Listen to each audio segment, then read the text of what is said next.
Can you hear me now? Can you guys hear me? I had the microphone muted because it is extremely windy outside today, so I didn't want you guys to hear that. How we doing, chat?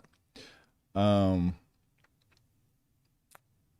we got a lot, not a lot to cover today. We may not have as long of a stream today. It just depends. But I definitely got some videos and some topics I want to cover. Um, the way it's looking at the moment, because we've got so many videos to catch up on, always, it's just infinite content that's going to be out there. I think Mondays are going to be my biggest streams where I just make sure I get 7 videos. I get all the videos done throughout for the week that ahead to make sure you guys are going to get 1 video per day. Then on the Tuesday, Thursdays, Fridays, we can do a little bit more of like if there's a video that comes out that I really need to react to, we'll do. But also any other topics. So I want to focus more on topics and creating our own videos rather than just doing breakdowns. I think it's really hard for you guys to watch like 2 or 3 of my breakdowns in one day. So that's probably how it's going to shake out moving forward. Exams this weekend. Oh, damn. Sorry to hear, Chris. Sorry to hear. Yeah, Bruce versus Dooley was just announced. So you remember on Tuesday how I was telling you guys like, oh, this matchup could happen. I don't know any news. I had a conversation with Davo. I mean, this is just how these things go, right? I was speaking to Davo quite often about the events and who he thinks is going to play. And the reason I say I never have any insider knowledge is because Davo makes these decisions himself, right? Sometimes he'll go in the Discord, he'll get feedback from Discord members. Sometimes he'll call me, get feedback from me. So I hear names thrown around. I hear matchups thrown around and ideas thrown around, but nothing's concrete. Like I never want to say like, ooh, me and Davo spoke about LeBron James is going to play Tracy McGrady on Judgment Day because it's like names get thrown around, people say stuff. So I really don't know these matchups beforehand. So Davo decides, then obviously with Ball in conjunction with Ball is Life, Matt and AK. So those guys make those decisions. I don't make these decisions. So I typically sit back and I know when you guys know most often. I very rarely have insider information when it comes to matchups. I did have a feeling that this would be a pay-per-view matchup though, Dooley versus Bruce. Only because how the last game finished out. It was the All-Star Weekend event. It was very physical. The officiating was not the greatest. And people were just overall kind of disappointed with the outcome of it because Dooley looked so improved. He looked like such a refined professional player. And then he's finally got his top 10 matchup in Bruce. Bruce was ranked number 8 or 7 around the time. So this was just like such an important game. And for it to end kind of the way it did, for it to go the way it did and get as physical as it was, everyone really wanted to see that game handled like a professional game. So I do think, I did think this was a matchup. There's a possibility, but we had already had 5 games on the card. So I was like, maybe they won't do it at this pay-per-view because there's so many, there's so many good games already. So the fact that now there's 6 elite games on this card, I really believe this is the best pay-per-view card I can remember in my era. With that being said, I was supposed to get better internet. I was supposed to get better internet yesterday. I bought it all, installed it, got everything ready. And apparently my house the internet isn't actually connected and turned on. So I've got a technician coming out tomorrow. So still working with 5G and the weather is terrible. So I don't know how clear and crisp the stream is going to be today. We'll work with what we got, but we got to record a few videos anyway. So I'll be here if you guys want to be here. I appreciate it. But yeah, so next week, the streams should be crisp and clear and professional, just like you guys demand. We might have a Nesco versus Lat game. There are already 2 players from TNC side. Why not Lat? So I would be really surprised if there was another game on this pay-per-view. But again, like I said, I never know about these matchups until they're announced. So I would have to guess. If I had to put money on it, I'd say there's probably not another game. So Nesco may not be getting one, but I don't know. Why is Mac McClung not in the NBA, bro? He just had a 50 piece and he's the leading scorer. I kind of did a video on this yesterday with Bam scoring 83. The NBA is just like, it's just not real. It's like a video game at the moment. So numbers, this is what makes it really hard to coach players as well. They watch the NBA or they'll see something happen in the NBA and they're like, "Coach, I want to learn how to do that." And I'm like, "Sit down, son. The NBA is not real." Not that it's not real, but it's just it's such a different sport than pretty much any other style of basketball. It's really hard to compare. It's really hard to get context clues from stats. It's really hard to make sense of a lot of things. You just can't take numbers in the G League and NBA too seriously. Got to do a little more studying. Is a stream members only on purpose? Oh, is it actually? It shouldn't be. Can I change that? Oh, yeah, it definitely shouldn't be members only. Let me, I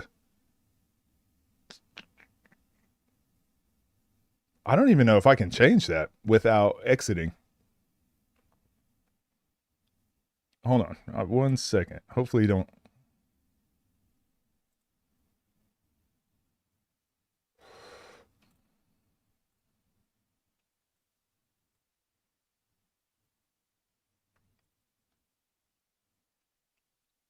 Are you guys still there? So I don't have a chat thing now. Now I got to pull up. Now I got to find a. I was wondering where everybody was. I was like, nobody wants to see my streams today. Um, and now I've ruined my chat. So let me get me a new chat here. Thanks for pointing that out. I appreciate it.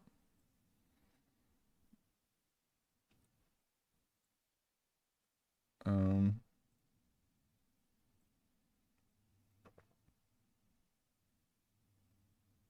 that's annoying. All right. Well, we'll just do this. All right. Should be working. Should be working anyways. Might have to restart. Yeah, I see that. I see I made it members only. Appreciate you guys. How did Dang lose that badly to Hagel? Hagel's very good. Hagel, so this is kind of like the NBA discussion. People look at the outcome and they're like, man, Hagel must not be good because how bad Keem beat him. No, Keem is just very good. Keem is just that good. And there's just levels. There's just levels. So Hagel is very good. Me and Nitty were talking about it on stream. Hagel is very good. Keem is just more very gooder. and Dang's very good, but he's new. Like Dang's got a lot of stuff he's got to improve on. He needs to run into some of these players to find out what his weaknesses are, to find out what he's got to work on. At the moment, Dang's been able to just out athlete everybody. And I think he finally ran into a player it didn't work against, and now he's got to go back to the drawing board, which is good. That's what the space is all about. No Nesco would be crazy. It would. Said they tried to get Lap, but he's busy at that time. Okay. If everyone at the pay-per-view event did a 1v1 tourney, who would you have coming out on top? Games to 30? I mean, I would just go by rankings. I'd have to go Nas or Zay, probably. And I've got them 1 and 2. So, I mean, that's not a brave take. I'd probably go Nas or Zay. Stop and restart will be here. No, I'd actually, let me change it without doing that. We not leaving. You can't make us leave. We good now? Cool. Appreciate you guys. The technology is getting too progressed for Unk. It's all right. Yeah, it's weird because I always just do, so I'll set up my stream the night before. I usually research what games we're going to do. I'll lay it out over here on my notes app. So I'll lay out the stuff we're going to do the night before. And then I'll go into my stream settings and I'll set it up the night before. And I typically just click reuse settings. So whatever stream settings I had for the game before, I just use that, or for the day before, I just use those again. So I don't know why it switched to members only. I've never done a members only stream. But my previous streams I have changed to members only once they're finished. So once they go off of live. So maybe that. Or maybe I'm just old, like you said. When is he telling the secret that Dev talked about? So if you guys don't know by now, Dev likes to rage bait and cause commotion, okay? I have no secret. I have no secret. Worth telling, anyways. If you could have the game happen tomorrow, which would you choose? Lamar versus Eugene or Nas versus Eugene? 100%. Nas versus Eugene. Because it, Lamar versus Eugene, nothing changes, doesn't move the needle at all. If Eugene beats Nas, everyone would be saying like, oh yeah, he's the best player. He needs to be in the space because he would be number one, definitively, easily best player in the YouTube scene. If Lamar won, people would just be like, Eugene's not in one-on-one shape and Lamar's just that good. So they're both pros, so it makes sense. I just don't think it would move the needle forward. But the Nas Eugene game, forget about it. It's a grudge match. Yeah, storyline is there. He got to get his get back for Scoob. Like, there's just so much. I feel like that's the game. That's the one.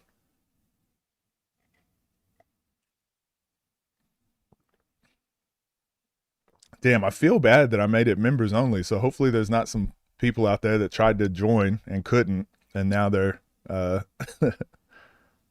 then they're just logged off. Like, I don't want to be here anymore.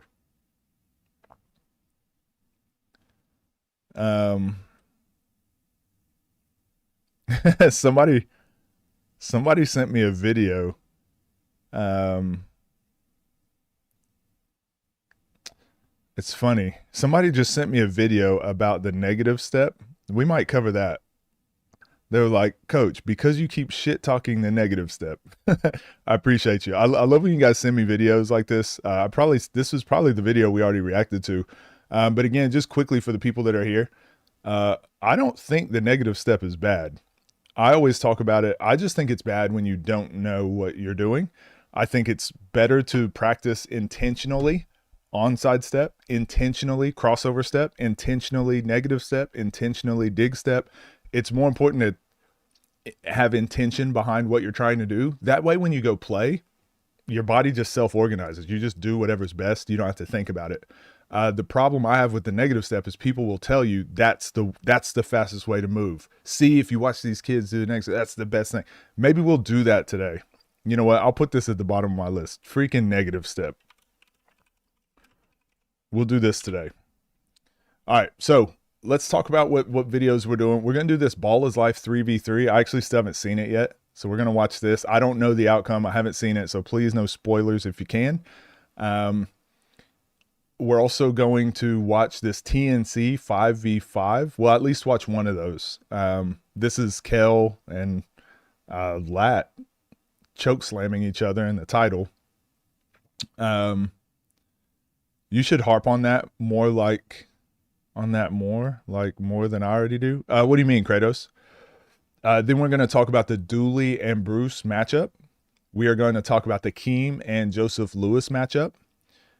And then there's some other games that we can watch. We got Dooley versus Nesco. We got Joseph Lewis 3v3 versus Nas. So we could watch those if we want. They give a little more context to the games we're going to break down.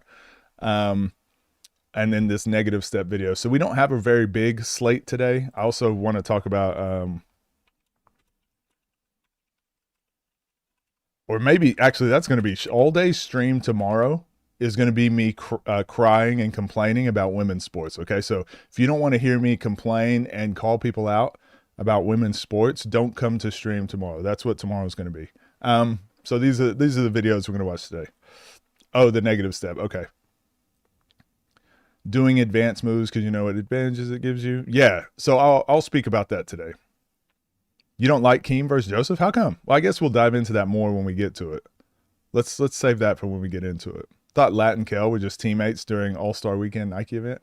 Probably. I'm telling you, this one-on-one scene is interesting. People like Kel and Lat. I'm sure it's the same. I haven't been around them, but I'm almost positive it's the same as like what happens on OTD.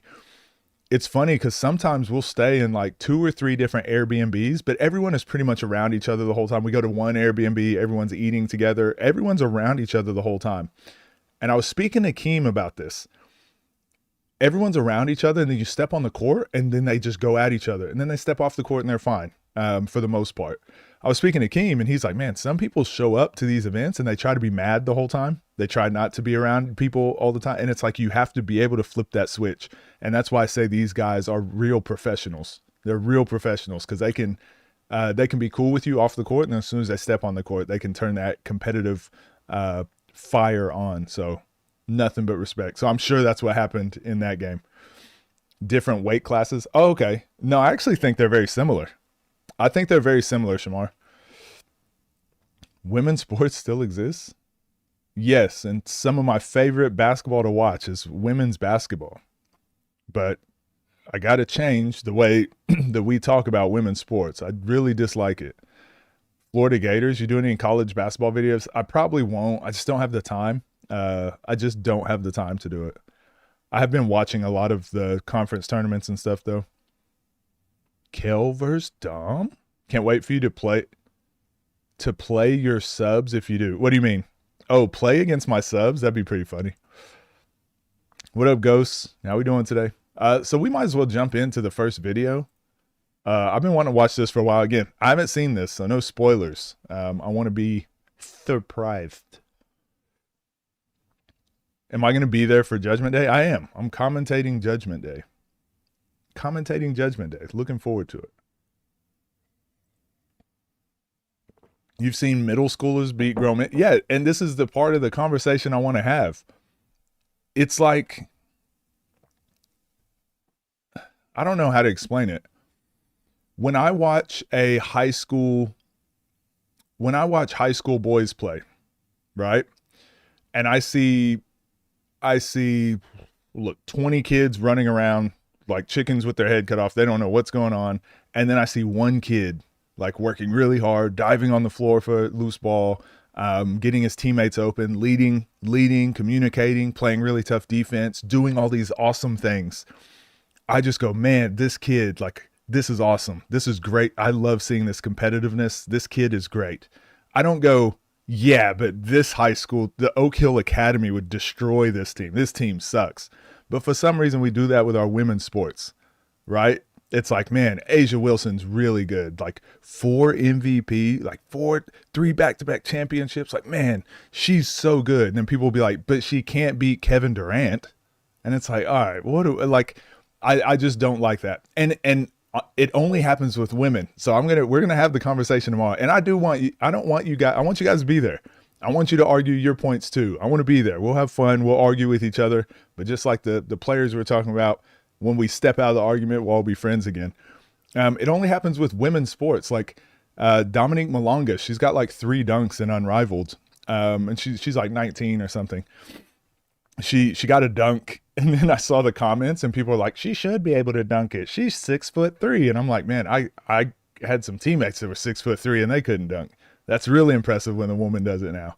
If a dude was 6'3" and dunked it, I'd be like, yeah, he's supposed to be able to dunk it. You're a guy, and you're playing sports. You should be able to. But I know a lot of guys at 6'3" that couldn't. So I just think we only do it with women's sports. I don't know why. Arizona or Kansas, who would win, Coach? I got Arizona. I haven't watched enough. I just haven't watched enough basketball to have a well thought out opinion. I haven't watched enough Arizona anyways. You don't believe that? Not gonna lie. Don't believe which part? For your 1 million followers milestone, please host a 1v1 pay-per-view event between your. That would be dope. I would actually love to do that. And I have thought about that before. Doing like a 1v1 event. I will definitely host a 1v1 event at some point. We're just used to guys playing basketball at a higher level. Yeah, we are. But I think, you know that Barack Obama quote when he's like, once you get a seat at the table, you realize they ain't all that. It's really funny. I've played at really high levels of basketball, and I realized like some of those guys aren't good. They were just born genetic freaks. There's a lot of that too. And I'm like, does that really make them better just because they can physically, genetically dominate like a woman at a sport? But then you watch someone like Kelsey Plum. Watch Kelsey Plum play, and there's some skill stuff that I'll work on male players with. And I'm like, hey, you got to be able to finish off either foot. You got to be able to jump off the opposite foot, finish with the opposite hand. You got to be able to shoot floaters going at this angle. You got to be able to bump fade. You got to be able to do these things. And they just can't do it. And then I watch someone like Kelsey Plum who can do all those things. And I'm like, which is more impressive? Is it more impressive to just be a genetic freak and be able to do these things like without thinking and just because you're bigger, faster, stronger? Or is it cooler and more impressive for an undersized female guard to be able to do all these things and has to do all these things to have success? To me, I think the variables that you can't control, I don't care about as much. But the variables you can control are the ones that impress me the most. So if you were born with $1 million and you go make $1,000 more, it's not very impressive. So if you have $1,001,000, not very impressive. But if you're born with $0 and then you go make $1,000, I'm like, wow, that's really impressive. Start from 0, get to 1,000, super impressive. Start with $1 million, you get to 1,000. What are we doing? Need another $1 million at least. So anyways, we'll get into that more tomorrow. I had a fixture post from yesterday. And how much do you think the 3-on-3 games give you a highlight of what to expect on pay-per-view matchups? I think they give you, I appreciate that, Trees. Also, you guys go support Trees over on Swiss Street Magazine on Instagram. The first 1v1 magazine, actually. Pretty cool. The 3v3s do give you quite a bit of info because if you listen to what the narrative has been around Lamar and Zay, you don't have a lot of reference to look back on. So people just run with their own narratives and they'll say like Lamar is too big and strong for Zay. And then you watch them play that 3-on-3 we just watched. And Zay was bumping him out of the way just like he does anyone else. He was shot faking and getting around him. It's like, oh, okay. So maybe it's not going to be as bad as I thought. So I think it gives you a little bit of insight like that. You can make a little bit better judgment. But also those players know, like, I'm not going not that they're not going all out, but they're not going to use their best 1v1 tactics in that 3v3 game. Middle schoolers beating grown women. Yeah, but all right. So hold on. I said I was going to be done. Kyrie versus Jalen Brunson. You seen that? No, I didn't. But, all right, just quickly. People will always say this argument too. I've seen middle schoolers or Oak Hill Academy, for example, high school boys would be any WNBA team. And it's like, yeah, they would. But those are the elite of the elite kids. All of those kids are likely going to the NBA. So you picked a group of elite NBA athletes, future NBA athletes, to compete against these women. They're likely going to beat them. But if you take an average high school team, they're not. It won't be close. And that's the part we conflate. Like, even what would Oak Hill Academy do to an average high school team? Like, they demolish them. Okay, Oak Hill Academy is the elite, is the anomaly in that sentence, not women's basketball being bad. It's the anomaly that Oak Hill Academy is just that good. And saying middle schoolers beating grown women, that doesn't really happen often. You can watch that YouTube video and there's that middle schoolers beating pros, but name one of those pros, those pro women. Like, who were they? Where do they play pro? USA versus Senegal. I didn't watch it. I didn't get to watch it, but I heard it was very good. It's not that crazy. Coming out of retirement? Nah, no way. Never that. How we doing, Rose? Would you host a normie basketball? Yeah, that's what I was saying. I would like to do that. I would like to host a casuals, like a normie event, and then have like pros. I think that'd be super cool.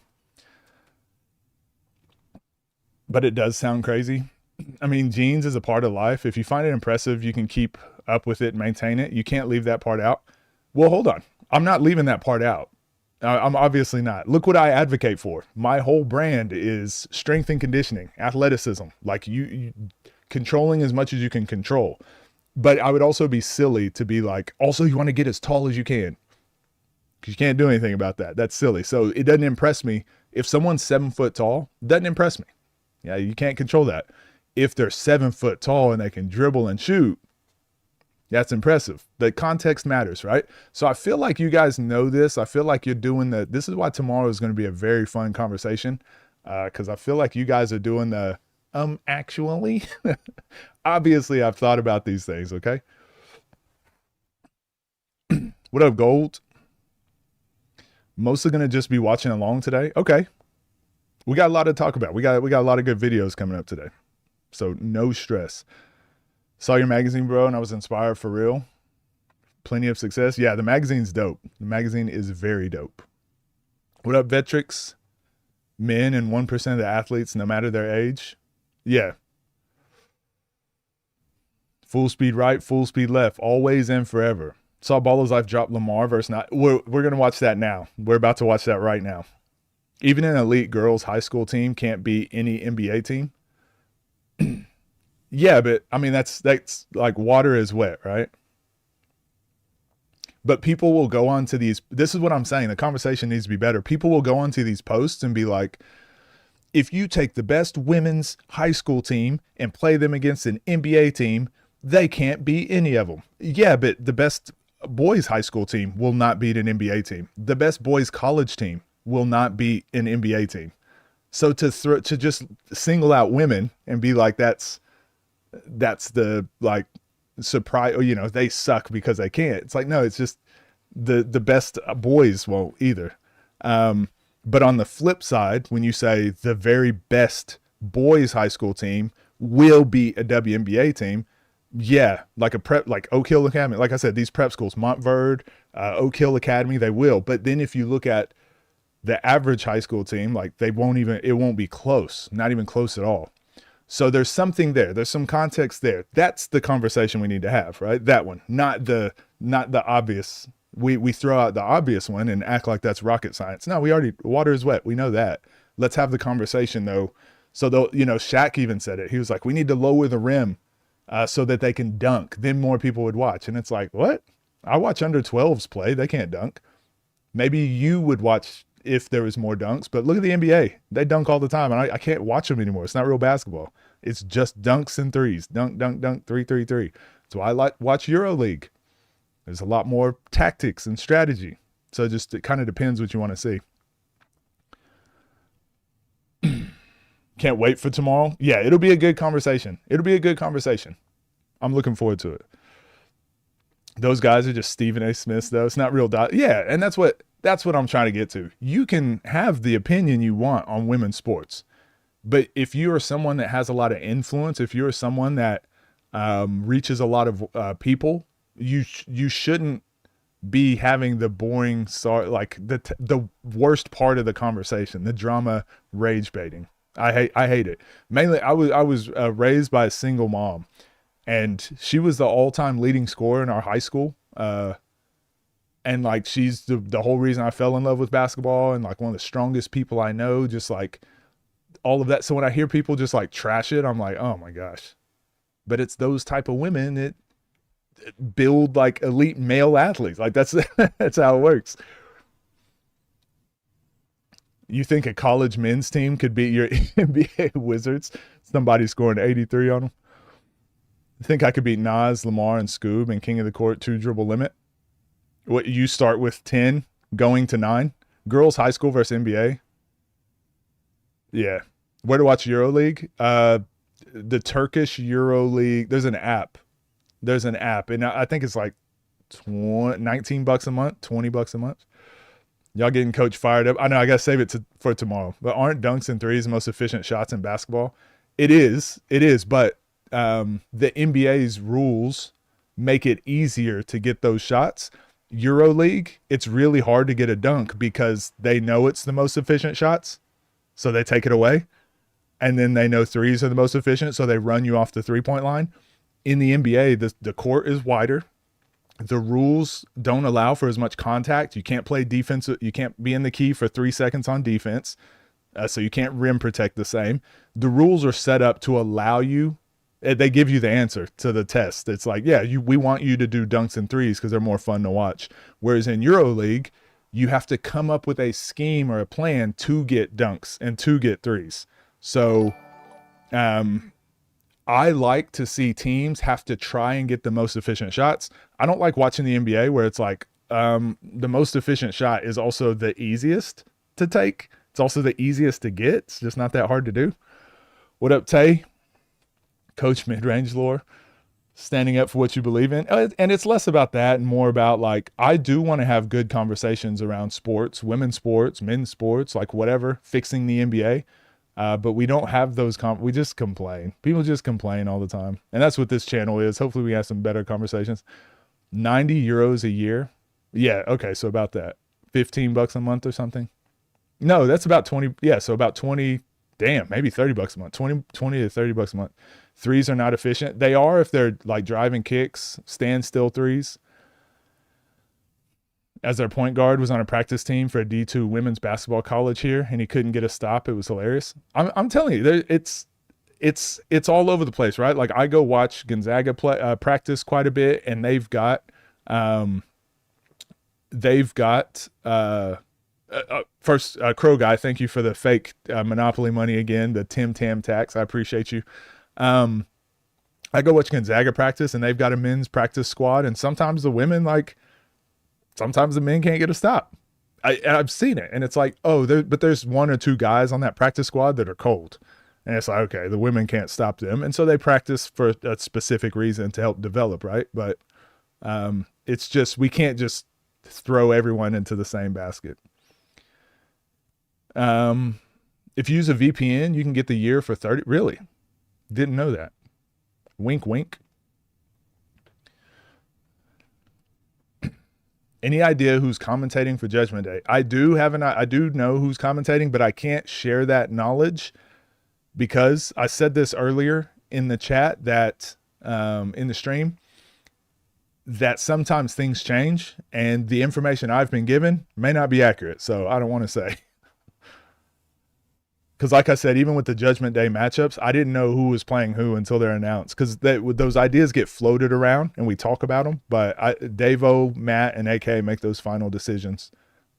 So I learn when you guys learn. What up, Blab Ballin? How you doing? That's just playoff basketball. NBA has way better offense. Better offense than what?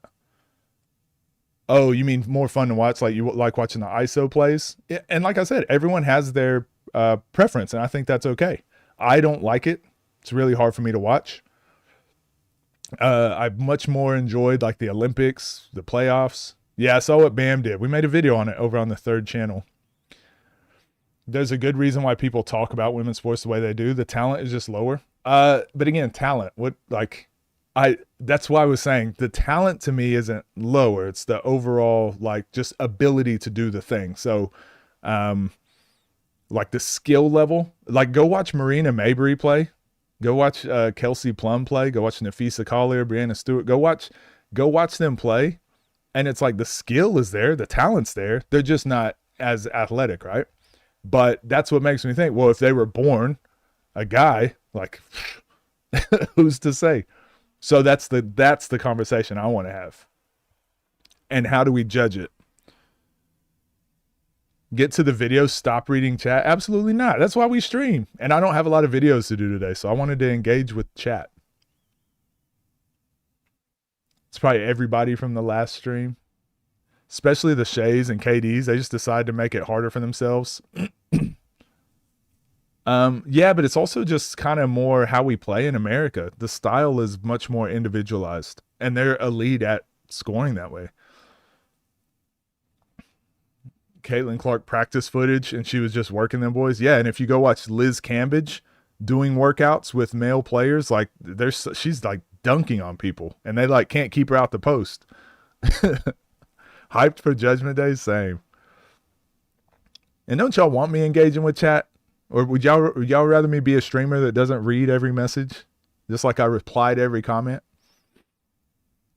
Did he watch the video yet? Get to the video. Stop talking to chat. Stop engaging with us. And watch the dang video.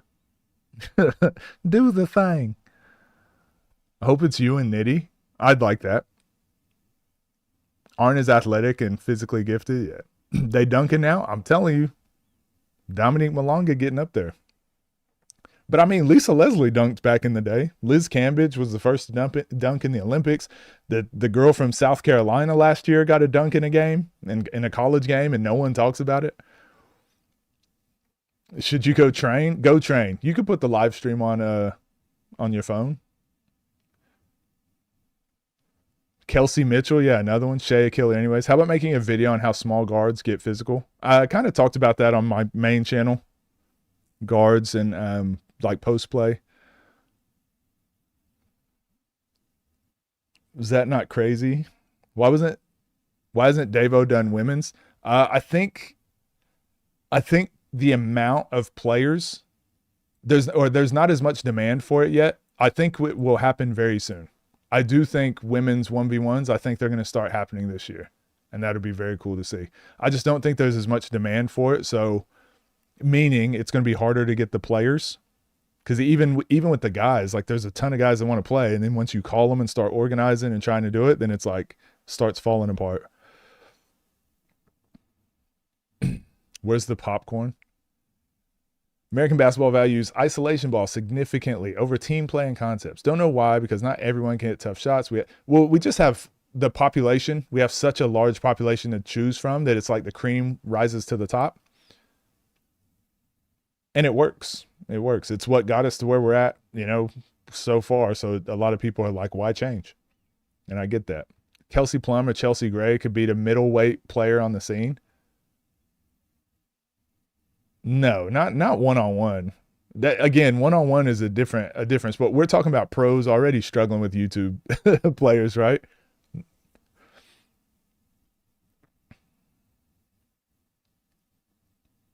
What's your favorite shapes? uh Championship trophy. That's my favorite shape. Female hoopers are cool. Seen Ray Burrell. Yeah, Ray Burrell's been trying to dunk lately. Cameron Brink in practice got one. Yep, they're getting there. Yeah, Kiki Iriafon. Shut that up. I'm chilling. Number 31, Alicia Gray. He usually wants to talk more beforehand, between and after. Yeah, I like having conversations with the community. Like I said, Mondays are going to be our streams and these videos are going to come out. This video here, it's going to come out in a few days on my channel for everyone without all the chatter. I won't be talking to chat. You'll just see the video. But some people like to be here for the live stream where I engage with the community. You can ask me questions. We can talk. Is what it is. And Mondays are our big video days. So Monday is the day where I just get straight to work. And because we got enough videos done, I can chill a little bit. Where would you rank if you joined the 1v1 scene today, but in my prime? Top 100, easily. It was on TNC, I think. NOLA, right? They did that in New Orleans. We watched it on the channel. Wish I could edit my message. Watch party with you for the TNC tourney. Is that the TNC tourney? Oh, the 1v1? Or the tag team 1v1? Maybe I could try and do that. Depends what date. Cherry candy for... Ew. It's like cough drops? Judgment Day by Stealth. Y'all got to use that for promotion? Nah, they're definitely going to use some underground rap that I don't know about. Why is there no big man dominating the 1v1 space? Because any big men that would be good enough to play one-on-one basketball, they're already overseas making thousands, if not millions of dollars. Oh, the Aussie snacks shapes. Starburst lollies, Starburst snakes. I feel like some people don't watch the NBA. There's so much action getting called. Just we have more variety of players now since Curry and LeBron. Yeah, but I mean the NBA is it's just elite talent and not enough. Well, I mean Adam Silver said it himself. He's like it's a highlight league. They want highlights and they want you to spend money on gambling. And once you look at that stuff, it's really hard to unsee it. And I'm like, oh, it's not about basketball. It's not about winning championships. It's about getting us to gamble and spend money and watch dunks. If Steph is not on Team USA last Olympics, if Steph wasn't there, we don't win. If KD didn't bail us out against freaking South Sudan, yeah, we would have won that game. Crazy. We needed that individual brilliance, but that's also what America is, individual brilliance. So the routine set, pretty set, yeah. We need a new thumbnail face. Nah, this is who we are. This is who we are. I swear on my mama, I'm top 800. If a 5v5 between TNC and OTD Ball's Life would happen without Lance or Bees, who would win? I don't know. I haven't seen enough 5-on-5s on both channels. What's a good matchup for Reese? Reese just showed me he can play. He can play anybody, and it'd be a good game. Sweet hard candy with gel in the middle? Yeah, cough drops. Those are cough. No one has cherry candy. Good. It was like when I went to England, and they were like, do you want some orange chocolate? Why? Keep the thumbnail face. It's too iconic. That's what I'm saying. What's the best way to protect the ball? Shoot, I don't know. That's a lot, I guess. Depends on the situation. Yeah, LeBron was very consistent. 96 Bulls versus Team USA. Yeah, they do. All those countries, like that's their championship, playing against USA. What would a prime Kyrie? I don't know. Everyone always says Kyrie is like the best one-on-one player just because he's like aesthetically pleasing to watch. But I just like, I think any NBA player at that level is going to dominate. Any, not just Kyrie. I think it's just any NBA player that plays at that level is going to dominate. But I know why people say Kyrie, but I think there's so many other. I mean, Kyrie's what, 6'3"? Like he'd be in the heavyweight division, dribbling like that. Been loving your content. I appreciate that, Breezy. 7 pay-per-views, too much though. 7 pay-per-views in. What do you mean? Like how much time? Over the course of what time? Never had the cherry, only Sour Patch? No, that's cough medicine. Nobody eats those. I'm standing on TNC is far better than OTD. We just get more games on OTD. Ow. Damn. No punches held. What up, Viroy? Ever gonna shave the beard? I will at some point. Maybe I'll do a donation stream or something. Fundraiser. Keep it safe at home. Yeah, don't take it to the park. Kyrie would not beat D Wade in its 09 prime. Again, that's another prime example of like strength and conditioning. Jeez, can just overcome so much. Where am I reading chat from? My computer. Why do you believe the U.S. does not give the FIBA World Cup the importance it deserves? Again, most Americans, like before I traveled the world, I didn't really care about the rest of the world at all. Even when I got the opportunity to go play basketball in Australia, they're like, you could come over here and play professionally. And I'm like, they don't even play basketball in Australia. Why would I go? It took me traveling and seeing the world to gain an appreciation for other places. So like FIBA World Cup, we don't put it on TV often. It's just nothing we learn about when we're young kids. There's just no reason to pay attention to it really if you're in America.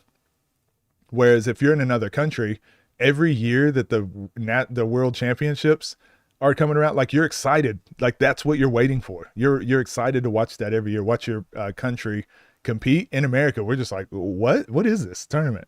Is it happen? Because we're watching the NBA. We're watching March Madness, you know. Kyrie got locked up by Hezigod. No, he did. One possession, Hezigod got a deflection, and he posted that online in just like a chill workout when Kyrie was coming back from injury. Bam, the best 1v1 player. True. You just got the new Kyries? Dope. All right, we're about to start this video. Do the fundraiser stream for the players that lost their pops. When was that? What's that, Sammy? What is that? Main guys on the scene who can hang overseas at an elite level. I mean, it's tough, right? Lamar Peters, Rob, those guys, because of like their shot making ability. Most other people on the scene are probably too small.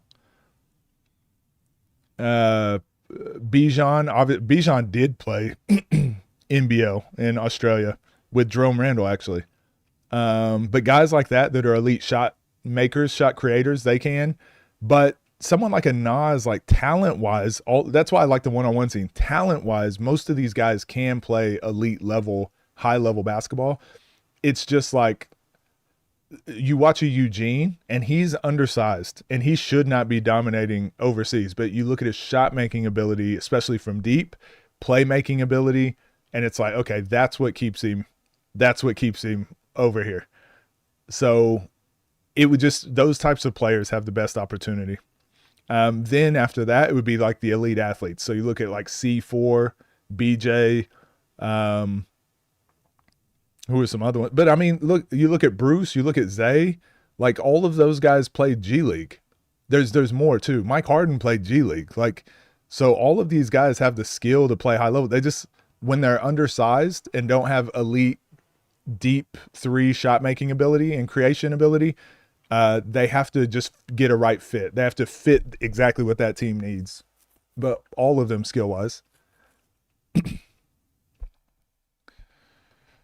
All right, here we go. Let's get to the video. I want to watch this. We've only got 2 videos I really want to get through, and then we can have some of our more fun discussions. What's up, gang? Hope you're doing well. The chat I was trying to get to, I've been trying to get to the video this whole time, and the chat wouldn't let me, unfortunately. They were like, don't do the video, coach, don't do the video. And I'm like, no, I really got to do this video. And they're like, no, we want to keep talking. Anyways, this is the most toxic game yet. Nasir Kaur and Lamar Peters clash in an all-out war, 3v3. So I haven't seen this yet. It just came out a day ago. I mean, it was 2 days ago if you're a member, which I am a member. So I did have the opportunity to see it, but I held off so I could watch with you guys. Go like, go subscribe. Ball is life. Let's get into it. I'm excited.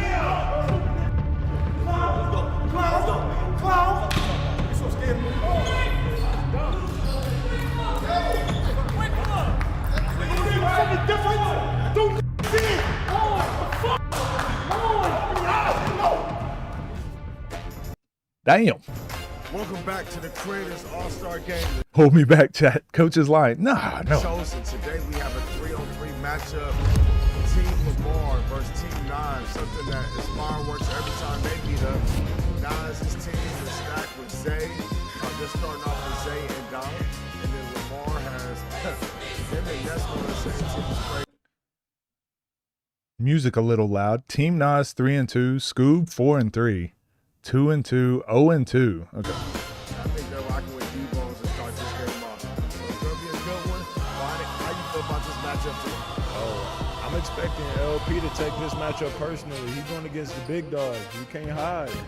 This is going to be a big game for Team LP, but also Team Nas. They got 2 dogs, but you can't sleep on the 6th man. The guys coming off the bench, the high hands, the Ty Glover. It's too, I can't hit. The music is so loud. I can't hear what they're saying. We're going to just get into the video. Look around the court. Everybody guarding their matchup. I would love to see them play on one-on-one. And right on. He just, that blow by. Everybody guarding their matchup. I would love to see them play on one-on-one. And right on cue. Lamar versus Nas gets the party started. Right off the rip. Need to see that matchup. Nesco and Dom is underrated. I need to see that matchup. But how about Bijan versus Zay?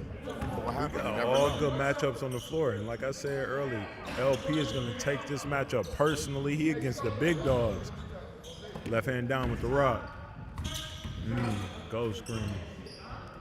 Nas with a tray. Can't let him get those. Man, LP has a different team every time. When he made that shit, he looked straight over here. Jeez. Like I said, my internet today, this is the last time, okay? I'm getting my internet fixed. Next week, we're going to have elite internet. When he made that shit, he looked straight over here. I'm on that time. Step back. Great defense. Thought the give and go was coming. Damn, That's that's one like thing with Team 9. a lot of movement and stuff too. All right, this is ridiculous. What is happening? Oh, it says the quality is I'm sorry, chat. We'll fix this for the main. I guess it'll look good on the recording because I'm recording it right now.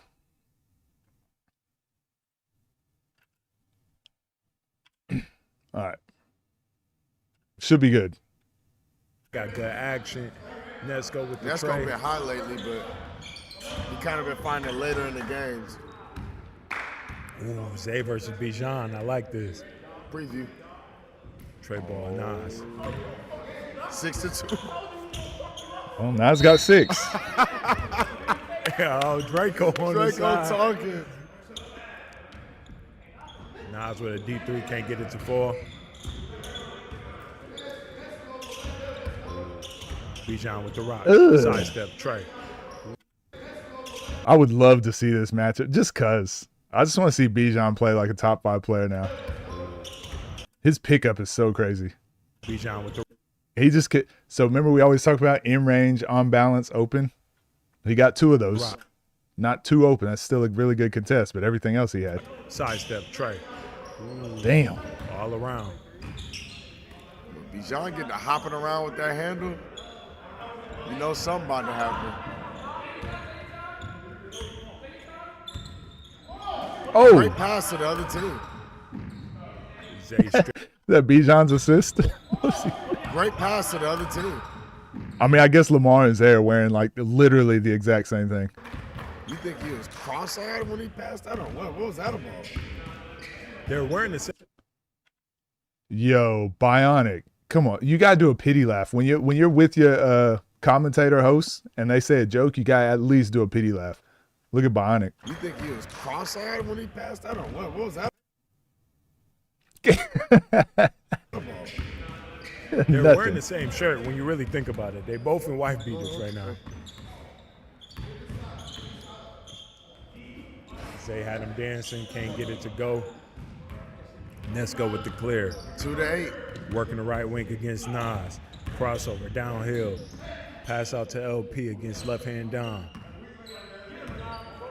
Yeah, he played Scoob. You're right. But that was his first game. Front iron.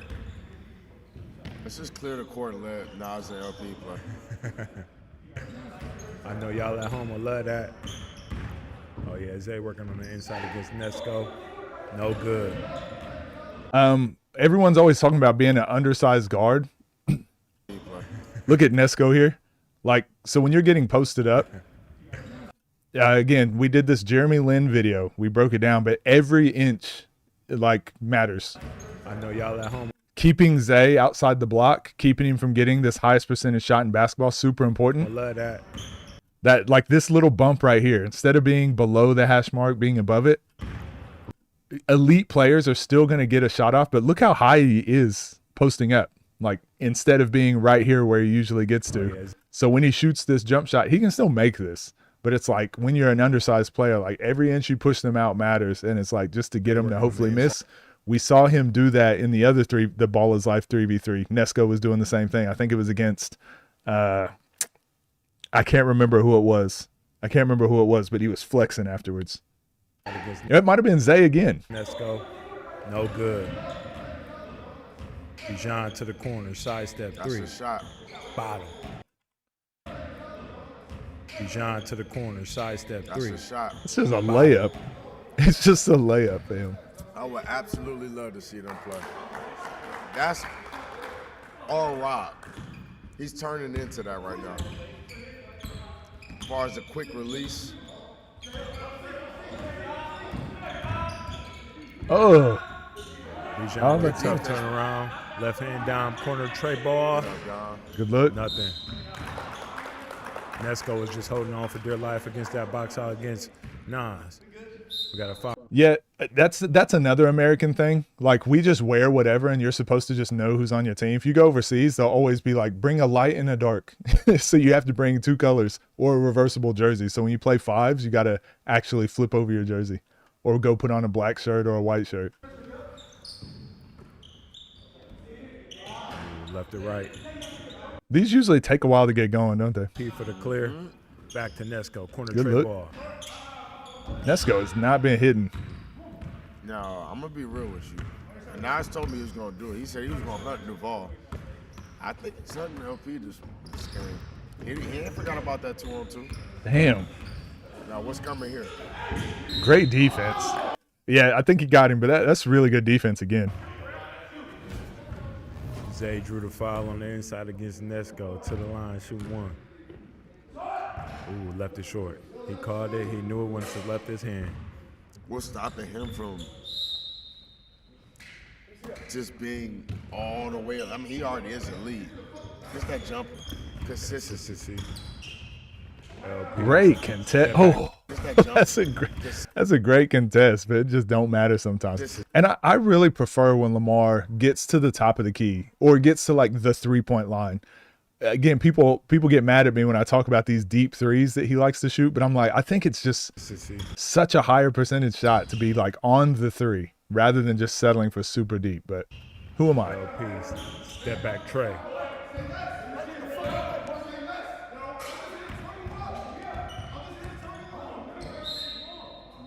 Well, this matchup is coming in 2026. I like that crossover. Hesitation with LP. Kicked it out to Nesco. We talked about the matchup. I think Zay is going to – this is how Zay is going to guard Lamar. And Trees was just asking, in 3-on-3s, does that give you information of how people are going to play in a 1v1? And I think sometimes, yes. Look how Zay is guarding Lamar. Well, this matchup is coming in He's favoring the right side. 2026. I like He's forcing him right, and then bump him right at the end. This is the shot Lamar is going to have to hit against Zay. LP. Kicked it out to Nesco. I really like this action from LP right now, though. Let's see what Nesco can do from the corner against Nas. Great defense by Nas. Down with the corner tray ball. Having a hard time getting it going. Glazed potatoes. I was about to dunk him. Having a hard time getting it going. Damn. Glazed potatoes. Tough leg. I like that.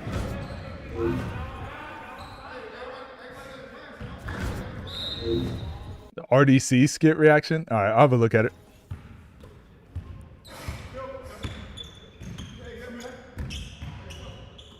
Looking to attack Bijan. Bijan gives him the jumper. Worked out in his favor. Lamar looking to attack. Tough shot, but not for Shit. attack. Again, on that 3. Like, this is going to be a very interesting matchup, man. I think Lamar needs to play on the 3-point line. Tough shot, but not for him. I can't wait to see this matchup, this 1v1. LP, I like this action from LP, man. Earlier this season, we saw him in the 3v3, but it looked like he's taking this one personal. And his teammates are finding him.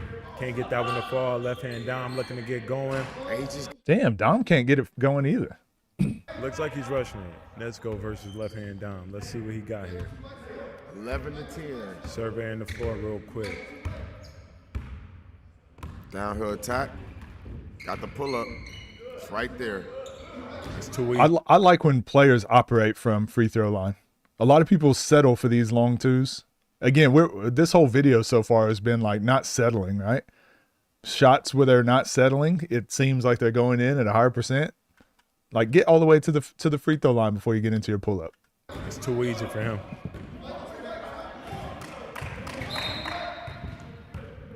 Got some good bump right now. 13-10 ball game right now. Let's go with a tray. That's all day. I need to see it. He's missing wide open ones, and then he's hitting that. Ain't nobody beat him. Height advantage goes Nesco. Strength advantage. You just stay down, though. But Nesco is strong, bro. Nesco hooping right now. Maybe not. We got to switch. Ain't strong enough. Oh, they switched it. Jeez. Oh, Nas switched onto him.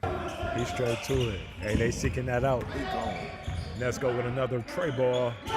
Bro. Hey, they seeking that out. He gone. Nesco with another tray ball. They're going at Dom right now. Nesco right that now. we come to know. It's the This Nesco is show. the Nesco that we come to know. Come on now. Hey, he up in the score right now. Shout out to Nesco. 21-10. Another Get one. out No of here, way. bro. Okay. A little bit of So you always have this one teammate where they're going to heat check, but Nesco just scored 4 in a row before he heat checked. Most of these guys on the 1v1 scene, they'll score 1 bucket and they're like, oh, next one's a heat check.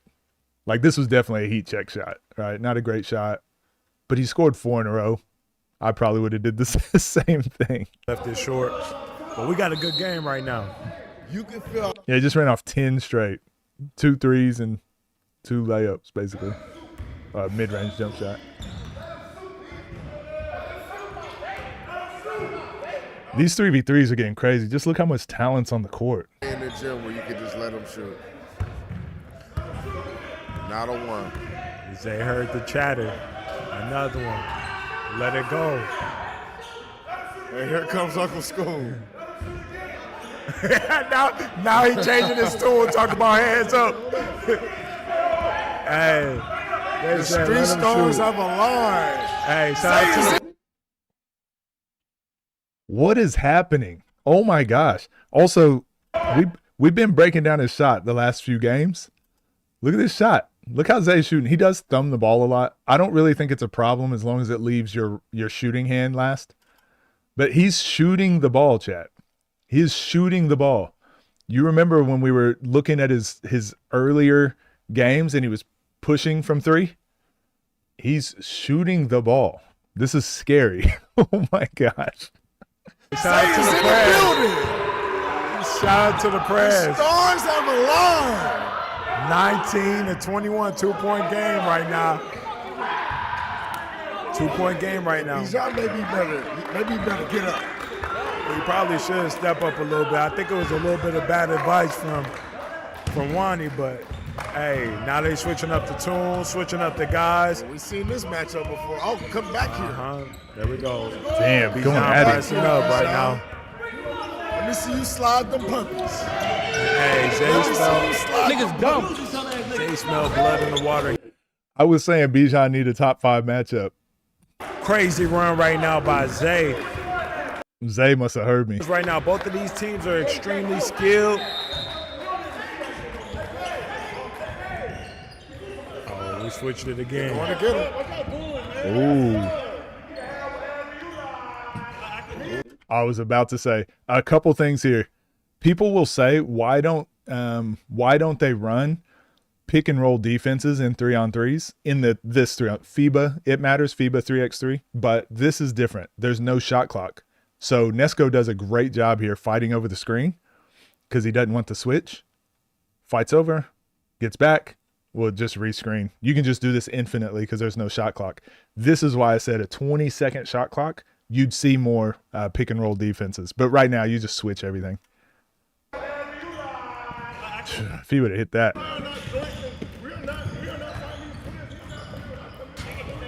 Tough shot. Why? I just don't know. Like, this is the heat check to me, right? This is a heat check shot. Zay just ran off all those points, and then LP gets into this. Like, even right here, you can be like, oh, shoot, good contest. Kick it out, and then go get the ball again. But sometimes just having so much confidence in your abilities gets you into these like, oh, he just scored this many? Well, I got to go score this on him. And that's another American basketball weakness that we have. 20. Those ego battles. All right, here we go. Nas versus Nesco. Right side of the court. No help side. You get it done yourself. Great follow-up. Zay can't shoot layups. That's his weakness. Nesco back at it. Oh, hey. And again, man, look at this defense by Nas. This is how I talk about climb up into people's space. Look, so it's a closeout. Closed out short. We talked about this last week in the Ball is Life video. Close out short because he's not an elite shooter, right? Nesco's still better at driving than he is at shooting. But then he eats up the space. Now he's eating up the space. So now Nesco's not in advantage anymore. So that's how you close out and then take away that advantage on the closeout. What you would like to see from Nesco, though, catch and shoot. You got to catch and shoot that. This is what Bino was doing the other day. Catch and shoot, catch and shoot, catch and shoot. You do it 3 or 4 times. Now Nas will over close out. He'll jump. Now you can get to the basket. So again, this is that paralysis by analysis that happens a lot of times by not doing anything, by not shooting it. That's a wide open 3. In range, on balance, open. You can't get a better look than this, but we just don't shoot these. Now you dribble, dribble, dribble. Oh, shoot. Okay. Now I'm in disadvantage. Yes, Nesco's good enough to still go get a shot out of this, but it's like, just take the easy ones. It'll make the game so much easier for you later on. And that's here. What's getting ready to happen? Only one way to find out. Like, so is that an easier shot than just a wide open 3? Wide open catch and shoot 3? Maybe, maybe not. Oh, Tough. Probably not. Scoop late, don't great fall. pass. Nas in the Catch corner. and shoot. Whereas look at the difference. Look what Nas does with the closeout. Catch and shoot. In range, open, on balance. Nas in the Catch corner. and shoot. Shoot his face off. Team Nas up 3 points. There it go. Left hand down. Over to Nas. Calling for a screen. Great layup. Great catch. That's tough to do. Great catch and finish. Wow. Yo, what up, Dev? You're with Zay right now. Got an interesting game plan. They gonna need to sub this man up. Left hand down. Sissy. Force, talk about the ego battle. He just got to talk a little trash to LP and force him into some tough shots. He'll take some tough shots. Zay got 13. He's got 13 points. Nas got 11, though. Dom, I thought he was going to be leading the team in rebounds like he usually does. What are you seeing right now from Team Nas that's working really well? On both ends, they just attacking Bijan and Dom. They just attacking. And if LP, Nesco 10, Bijan 3. if you either wanna, Damn, Nesco's having a great game. 5 rebounds, 10 points. you gotta bite down to get this done. You gotta get some stops. My thing is this. And this is why people always ask is not like, who's the top shooters in the scene? And we always think Rob. We always think Bijan, just because like the way they get their shot off, right? LP, the way they get their shot off, the way they shoot. But this is why I'm like, Nas is such an underrated shooter. He just takes the open one. It's like Bino. Just shoot the open shot. Like there's a closeout, hand down, just catch and shoot. In range, open, on balance, right? It's a high percentage 3. He just doesn't take really tough contested 3s. So we don't get to see that aspect, but he's more efficient. Tough to score. Bijan isn't really known as a defender, in my opinion. So, I always talk about. We know it's Rob though, but the difference is Nas will never just go 1 for 8 on tough contested 3s because he won't take that many tough contested ones, whereas Rob will. So it's like a give and a take. It's like a gift and a curse. I didn't mean to stop it on that white screen like that. You got to make it life tough on somebody. Foul or something. Yeah, you got to fight back.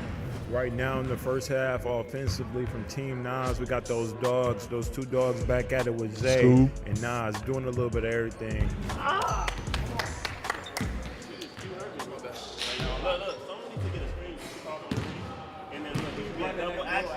A double action, you come off the back screen, you're gonna set the back screen for Nas off the handoff, and then you guys do the action. Y'all just doing ice right now.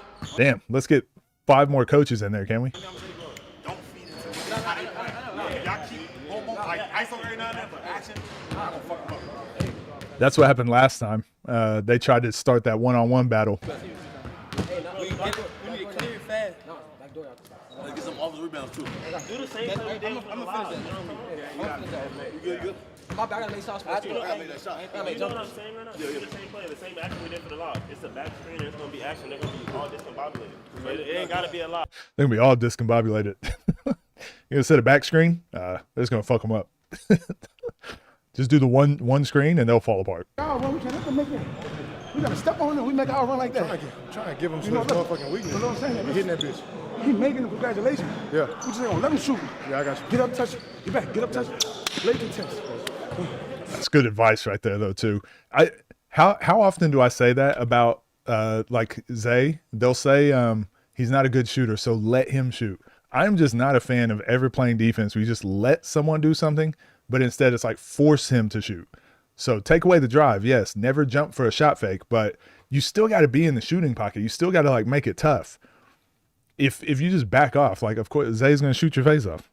Get back. Get up, touch. Lay to chest. Yeah, I know. It's not that we tired. It's D-Bones. They need it. They need us up. Bet. Lamar's like, just block his jump shot like I would. Yo, no, who's on you? You guarding him? Yeah. You're not. Lay to chest. Gotcha. Lay to chest. You know what I'm saying? Okay, we got a sub in the ball game right now. Nesco's going to start the Damn, have you ever seen a whiter shirt in your life? Like this is the I don't buy white hats because they cost like $40, $45, and they just you wear them once and they're just dirty. This is the whitest hat and the whitest shirt I've ever seen in my life. Even this shirt is not as white as Bionics. this half off on the bench. We're That was $1,000 shirt. going to bring D-Bones into the ball game.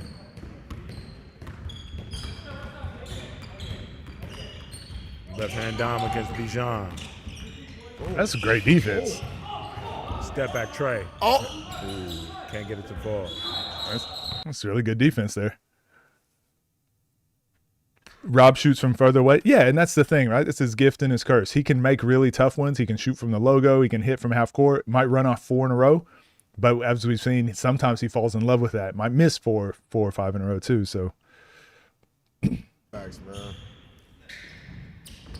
But good job on Bijan. we talk about games he's off when he wins most of his games with those threes. This is just narrative. Who are you talking about, Kratos? Great defense. All right, LP versus Zay. I like this matchup here. Snatch back, right hand lay. Matchup here. So Kratos, these are the examples I talk about whenever I am talking about efficiency or trying to impose your will on someone else. If you're making really deep threes and let's say the defender is there and they're just hitting really tough contested threes, as a defender, you've got to just understand percentages and how these things work. And you just go, he's just hitting. There's nothing I can do about it. If you react and you start jumping out there at half court, well, now you're going to give them layups. So when Rob plays players, typically he will shoot deep threes. He'll hit 2 or 3 and people will overreact. And now he's getting wide open layups. But we've seen when people just guard him normally and just say, hey, if you're going to hit that really deep 3, I got to live with it. Rob will oftentimes try to prove to them, no, you got to get out here. You got to get out here. And then he won't be able to get downhill and get the layup. So now he's just living with tough contested threes that the defense can't stop anyway. So as a coach or as someone who tries to get players like to their highest ceiling, I say, you always want to be a player that makes the defense deal with you to where it's like, no, you have to stop this. Otherwise I'll win. So when Lamar Peters drives full speed left, this is a layup. He wants to score a left-hand layup. That's his best skill is his ability to drive full speed left and get a layup. So Zay has to make a decision. I've got to take this away. Zay goes to take this away. Now Lamar is like, okay, because you took that away, now I'm going to get a right-handed layup. This is the game you want to play. If you're an offensive, if you're an efficient player, that's the game you want to play. Because now Zay has to start thinking, damn, do I want to take away the left-hand layup? Do I want to play up closer? Do I want to back off? Now when Zay backs off, now Lamar should shoot those threes. But if someone is in your face the whole time, you don't want to keep forcing threes and be like, no, I can still make it. I can still make it. Because now it's like the defense doesn't matter. It just comes down if you can keep hitting tough shots. That's what I talk about. Snatch back, right hand lay.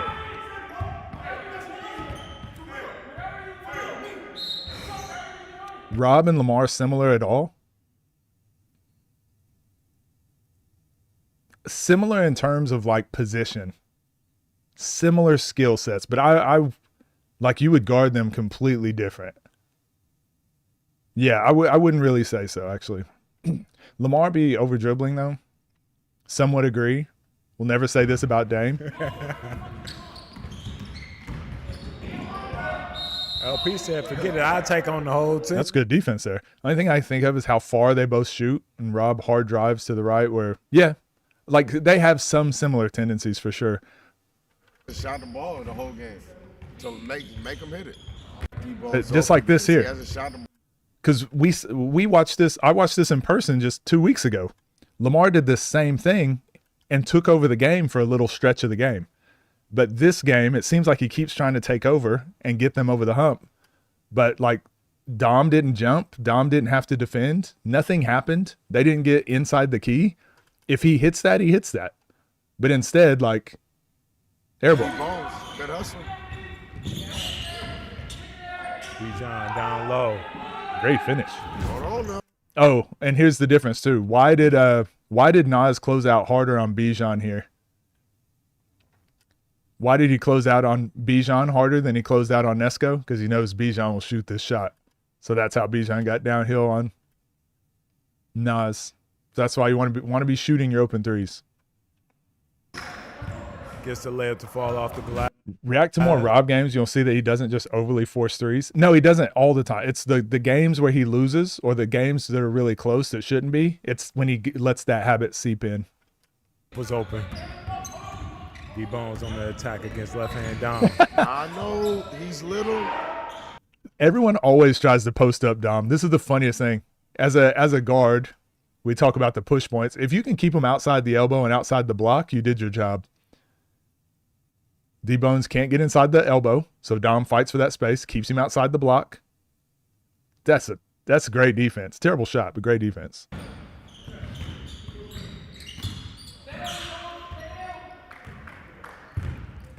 Rob is a way better shooter than LP. I don't know. I don't know how we could know that. I haven't seen them shoot standstill threes, though. You know, like that's what I like to judge on. Open Rob shots. In range, open, on balance. I want to know who's better at shooting those shots. Then it's who's better at getting those shots. That's what that's what determines to me who's a good shooter or a better shooter. So Nas to me is up there in that. Hey, that between the legs, he covers so much ground on that. One in between the legs. 28 to 25. 28 to 25. Can we see how that's a different shot than what LP shot? Or do you guys disagree? Am I crazy? Can we see? I still would prefer catching on the three, but again, we can still see that's a different shot than that corner three that LP took with Dom right in his face, right? And off the move. Like those are shots that Nas reps out. He knew once he left his hand that it was good. Big RU in the building. We got to keep averages in 3-on-3s and 2-on-2s. We got to know what people. He got to average like 28. Step That's the back. spot. You know where you want to get to.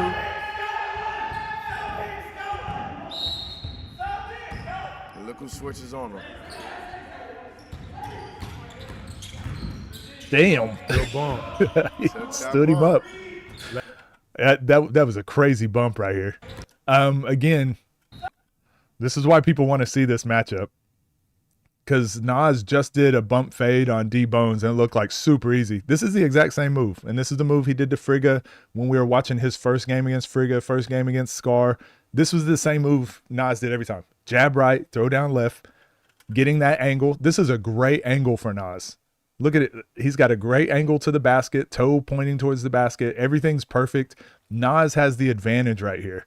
But then LP is strong enough to take that bump from Nas. Like Nas isn't running away. He's stepping into LP.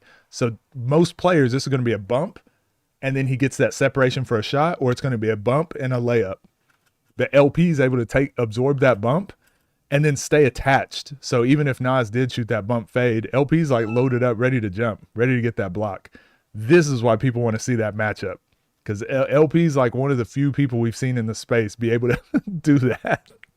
And he's done it on numerous occasions. Took that bump. Left hand down with a tray. That's got to hurt them. But if I'm LP, I'm saying stay home. I got him. Why do bigs, especially not stronger bigs, try to post guards? Probably just experience. Probably just not enough experience in those spots. I like this matchup right here. Who just checked out, Bijan? Yeah, Bijan checked out. Yep, Nets go back.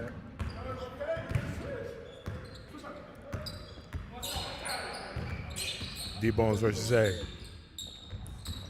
Oh, shit. Oh, Got him. floating, God damn. hooks.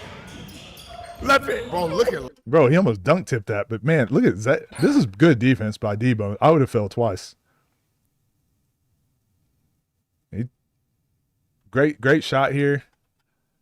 But he about dunk tipped this. Damn, look at Dom. Oh, my gosh. That's crazy. Oh, look at left hand down. I love what I see right now in this 3v3. Chat, go ahead and drop a comment right now.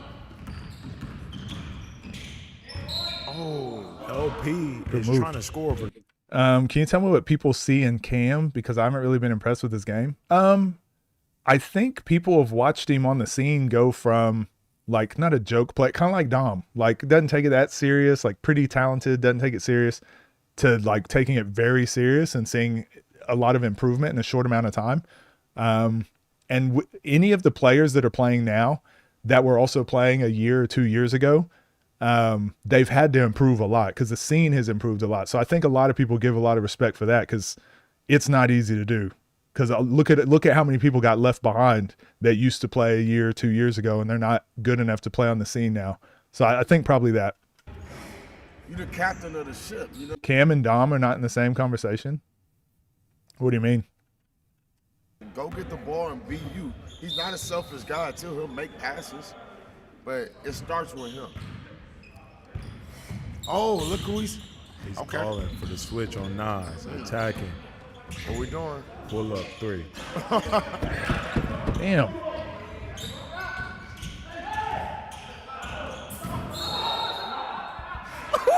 It was a foul though. Bro, look at that hustle. That's crazy, man. He did grab him. But he called a timeout. That's crazy. It was a foul though. It was That a was foul. crazy. I just love the aggression from Nas. Cam is way better. Well, maybe. I mean, they haven't played, so I don't know. But he didn't give up on the play one bit. He tracked that ball, Cam ain't locked in anymore. called the timeout. The IQ on Nas, amazing. There ain't many places where the best player, especially on this level, will dive on the floor. We got guys on the scene diving. That's how you know it's a game. Hey, you guys should be winning by more, just like more action. Yeah, And if you got the mismatch on defense, take them, but because you're tired, let Zay get the mismatch. Bro, we got Ty Glover and Ty Glover. That's crazy. Let you go at Demo. He the mismatch about 20 niggas on the sideline, and if you get the mismatch, and you go, but you can stop him. You got to do it sweet. I said, bro, you're not scoring. We talk about Cam like he's Scar or something. I don't really know. I don't think anyone said anything crazy. Don't give him no threes. LP shooting shit right now. Just let him be him. Everybody knows they're I know. They done. So it's one nigga screen. This dude screen. He scored 4 points. That shit was yellow. Y'all know who the nigga that's not paying attention to D-Bone. Nigga, if you got him on an isolation, call that and make action. Come on, we got right there. Come on. Good advice. Yeah, we good. We're gonna get right now. Come on. We got an RB on one court. Right, good. Y'all start on defense, though. Real shit. We really start on defense. Offense, we gonna give you one. Defense, bro. Defense. Come on, y'all. All right, bet. Who was that talking right there? I can't see him. Right there. Come on. You good, bro. Oh, there we go. AB.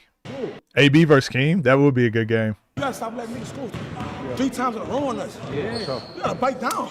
Yeah. Niggas score 1 time, cool. 3 times in a row, never. That's my fault. Then we got fouls to use. You know what I'm saying? Yeah, that's my fault. Fuck him up then. Fuck him up. Come on. That's You my got some fault, pride, too, man. bro. Pride and shit. Get some pride. Come on. This is a statement game for both teams right now. We got both guys, both captains with something to prove, and we're seeing it. It's a lot of chatter back and forth. LP saying, ain't nobody in here that can stop me, that can guard me, that's better than me. And Nas is just showing it with his work ethic, his bucket getting, his scoring ability, diving on loose balls. We got a game, chat. Day 2 better than day 1. So far to me, day 2 better than day 1. It's tough because it's that close, but we got D-Bones versus Zay. Zay with a pull-up. Even though he missed, I don't know, man. Look at this. The way Zay's shooting the ball now, in range, on balance, but he's like shooting. This is like a real shot. It's like a real shot. Literally, the only thing I would probably change. Again, I wouldn't change anything before Judgment Day. Like, just keep shooting the way you're shooting. But it's like, just he thumbs it a lot. So if he could just not thumb it as much, maybe. But I mean, it's flying straight. So actually, I wouldn't change that. I wouldn't change anything. I wouldn't change anything before Judgment Day. Shot looks good. Keep shooting. Damn. That's a Damn. foul. Left hand down just. Dev versus Coach mid range. My kneecaps and Achilles couldn't deal with that. And locate the ball, right? I'm telling you, that's a foul. You just hold him.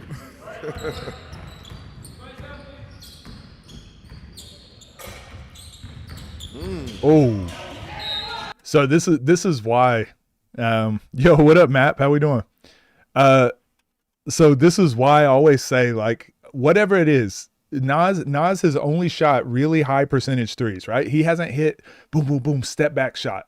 But because he's hit a couple threes, the defense doesn't think like what type of threes he's shooting. It still gets into their head like, I still got to jump every time he hesitates. Like, he might pull up at any moment. He hasn't shot any bad threes, but he does this hesitation. He does this step back hesitation, and D-Bones actually like kind of falls for it. It's like, if those are the ones he's hitting, like, you got to live. You can't guard Nas by taking everything away. But if those are the ones he's going to hit, he's going to hit. But because you gave him this angle now, well, now you're screwed. Damn. That's an and one. Please don't call that on the ground because that was cold. That was disgusting. Will I break down the tag team 1v1s? I might try to. I won't know as much about them because I haven't seen all their players play in person. Seasoning on his body too. Salt, pepper, garlic. Step back three. Little pepper. Oh, okay. And now he does shoot one after I just said all that. Little pepper. Oh, okay. So that's like the first bad three. I would say bad three that Nas has taken, or not efficient three he's taken. Everything else has been like super efficient shots. Let's go slow on the Now, when pace. you do this, you just think the other person's small. Man, they got to stop trying to post up Dom. That's it. He wasn't trying to. No.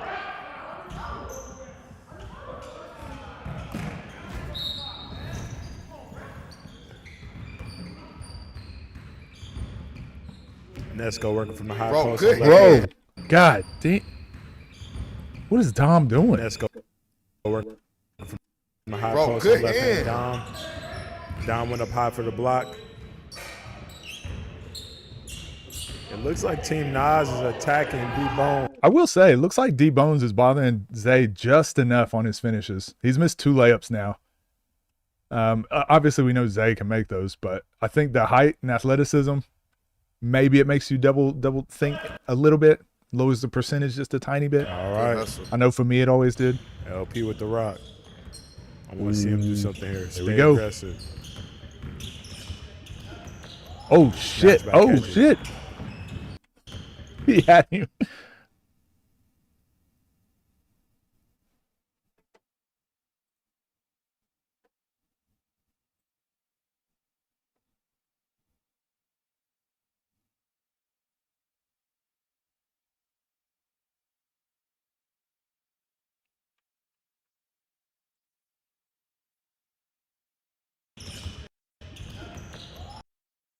Snatchback hedgy.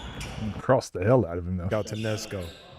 I'm sure glad Damn. they came and helped side because Nas was done. Boy. Chad, this is a classic 3v3 we seeing right now, man. Make sure y'all drop a comment below right now. Who y'all got? No, I'm not dropping a comment. Bionic, I won't. I refuse. But I will break down the video. This is why it's Creator All-Star Season 4, The Chosen. I love how Nas and LP set the tone today. They're looked at as some of the better players on the scene, and they set the tone with how hard they're playing, diving on loose balls, talking trash to each other, wanting to guard each other. What more can you ask for? Bionic look like Kawhi. It kind of does. Nobody ducking nothing out here. When you come to this platform, you're going to play against the best, and you got to prove it. Oh, yeah. I know you was waiting on that, Dev. I know you was waiting. Okay. Snatch back. God. Okay. Oh, they are going at it. To be the, hey, we talk about this a lot. How often does he do his snatchback and the other dude just be here ready to make a play? Never. That's crazy. Oh, wait. Snatch back. Oh, He's talking trash to him too. Look. wait. Great hustle. Damn. He tackled him. Honest with you, that was Nas talking trash after he got the steal and threw a turnover right to the other team. But that's how much you know. There's something between these two. Man, they genuinely do not like each other. And I'm here for it. It's one of those things, right? When you get two alphas in the same room, they're going to go at it. They're both out here to prove, hey, I'm the best on the scene. Yeah, he was so mad. He couldn't take any anger off that pass to Zay's ankle. Number one. And LP has been saying it all season as well. I feel like I'm the best. Ain't nobody better. Come Probably the most real beef on the same. I'm telling you. on now, prove it. LP with the rock against Zay.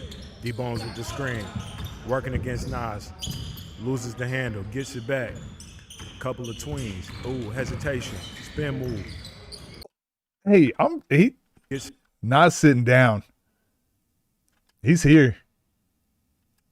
He's here. He's here. out to D-Bones. Bro, look at this. Hold on. This whole possession, man. This whole possession. LP with the rock against Zay. D-Bones with the screen. Working against Nas. Loses So- the handle. Gets it back. Nas just being active. You see how he's not just sitting and waiting for LP to go, but he's being active feet. He's playing like a football player right now. And then he's there on all those reads, but he closes that gap so he can't hit that fadeaway. Creates a closeout for D-Bones, and Zay runs him off the line, and then they peel switch here because Zay bit on the shot fake. Nas peel switches off, and then Zay continues on his to switch on his matchup and get that steal in the passing line. That was crazy. That was crazy. Brings it over to left hand down. Attacking against Nesco. Map, have you recovered yet from your rap video that you were shooting?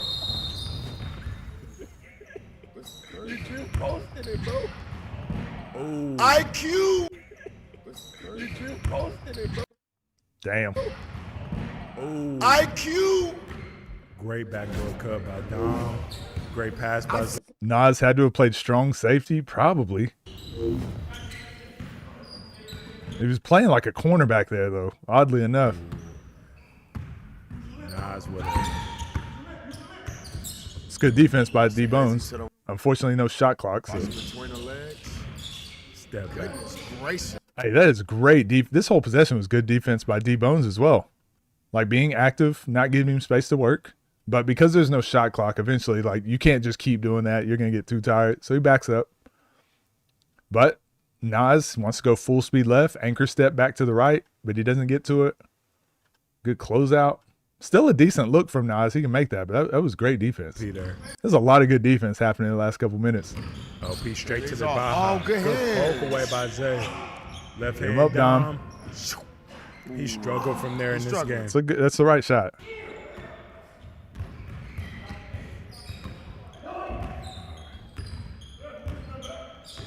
Oh.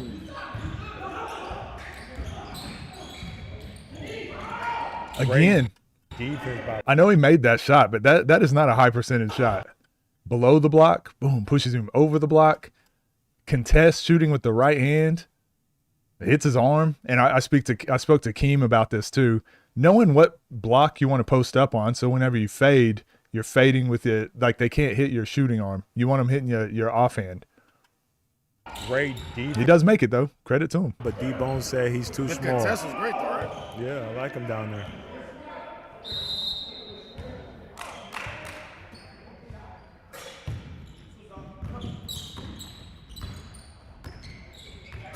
Let's try it again. So again, he goes to the same block, right? But this just little things like this can help you as a post player. Like, nope, this is the side I like to go to. That way I can turn middle and I can fade over we talk about this a lot. I can fade over my left shoulder, hit their hand out of the way, and this hand is going to be free. But then if they overplay you turning middle, well, now you've got your drop step to the baseline. But here, I don't like this for D-Bones. Ball goes into D-Bones. Oh, never mind. That's going to see something. Ooh, Oh, hesitation. Pop-Tart. Ooh, left it short. Who said Nas not a good team Zay player? with a float. I don't believe anybody said that. No way. Good.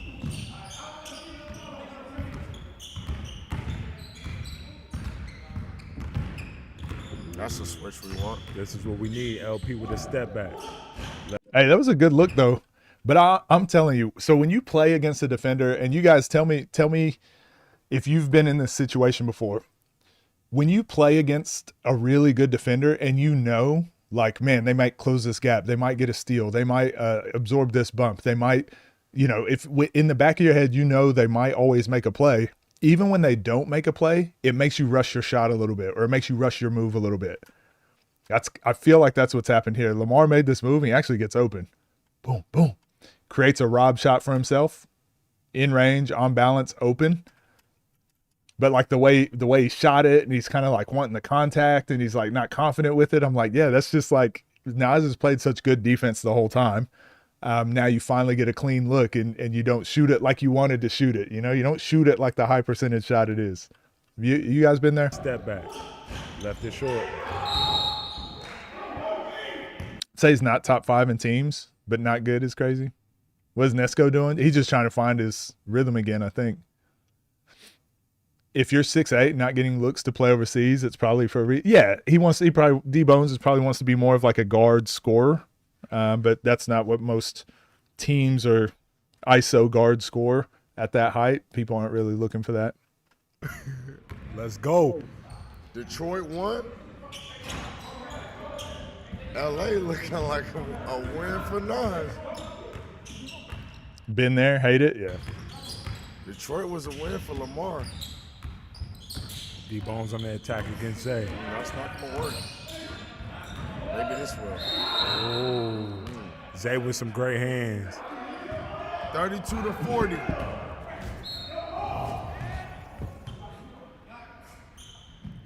All right, here we go.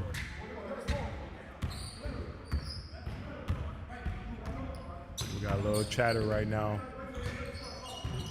LP Nas in the corner. Here we go, Nesco against Please Zay. film them. Man, they're just not getting anything going. Here you go. There we go. Nesco, turn me up. There's like no movement, no nothing. There's just nothing happening for these guys, which means it's pretty good team defense by Nas' team. There we go. D-Bones on the inside. Hey, look how much easier this is, though. And again, I think he only needs one dribble to the middle. But like look where D-Bones is. This is what I mean. Like now he can jump over his left. Probably just get to here and jump. You just elevate, take the bump from Dom here. Like you have the highest percentage shot in basketball. Just jump, and then if he fouls you, then you can just finish with your right hand. But taking that extra dribble here, it just shows me he's probably not confident posting up against good defense. But like that was just keep posting up on that block, turn over your left shoulder, and elevate. Like Dom can't do anything.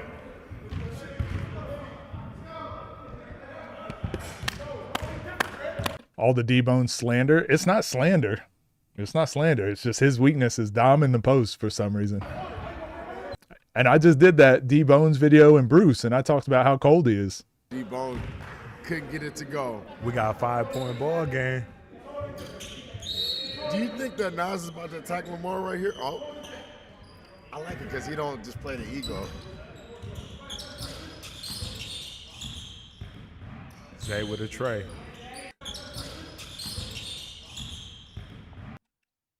Zay with a tray. Whose powers did Zay steal? He's shooting the three now. Whose powers did he steal? No way, I missed what LP said. What did he say? Where? Oh, I was reading chat. My bad.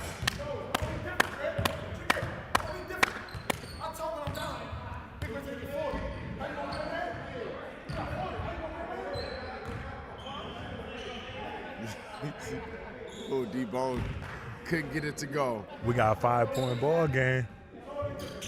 He moved like someone on 2K. I like it because he don't just play the ego. All right, so this is what we just saw. Zay with a tray. He stole Bucket. Dom's shot. Actually, he stole Nesco or Dom's shot. Either one.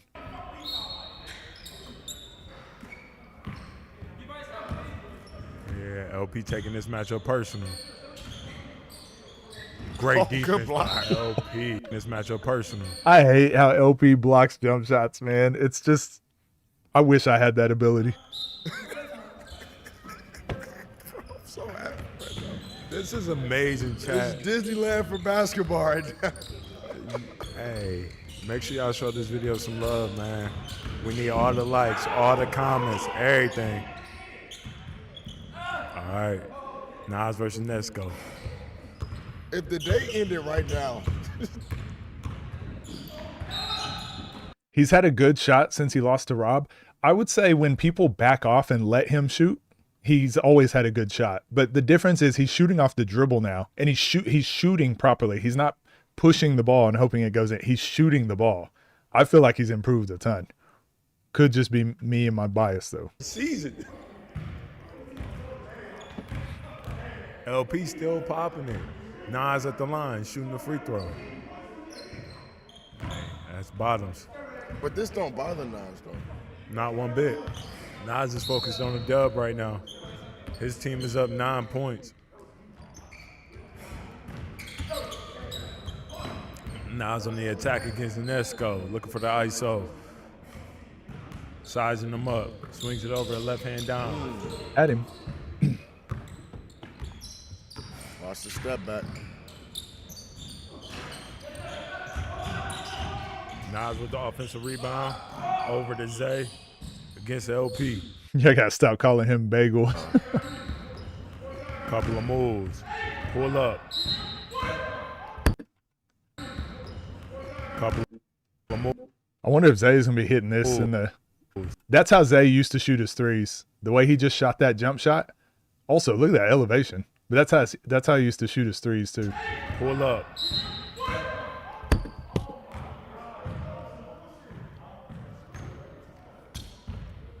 Zay laughing. Zay laughing over here.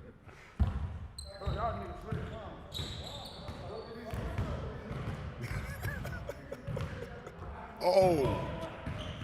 It's still a, oh dang, wait, hold on. You see? Oh. Bro, just drop step two-handed.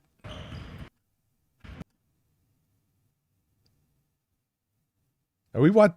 It's still a, oh dang, wait, hold on. You What? see that? Zay ducking off Vert. Yeah, what the, where did that come from?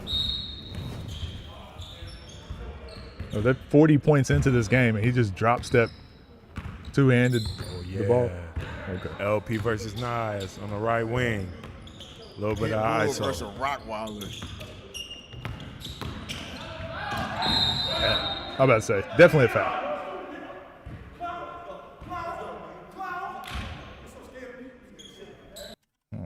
Y'all already saw my. Y'all already see my thumbnail, right? You see the vision? You see the vision, guys? My thumbnail is going to be this guy right here. Fombi smiling at this beef that's happening. No, it's going to be. Obviously.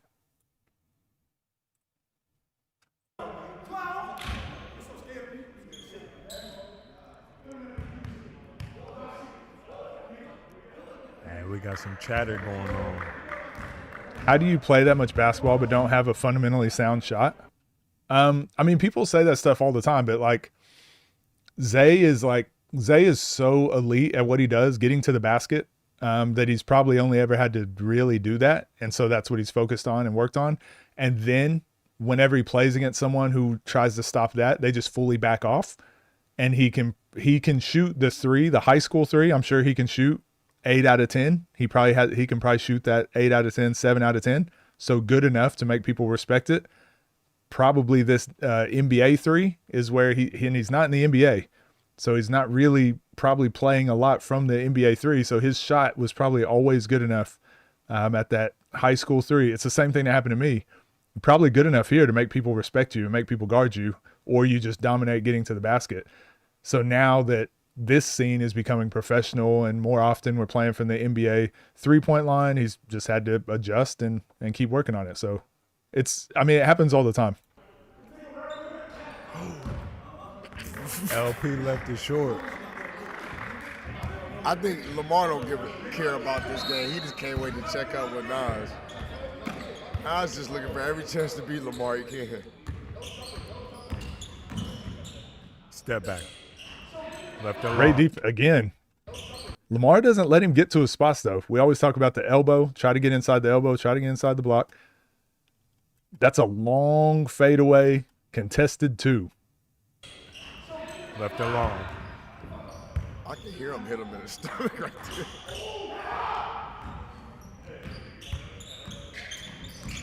Ooh, oh!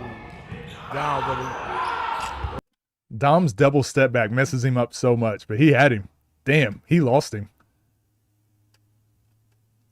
But he's already open.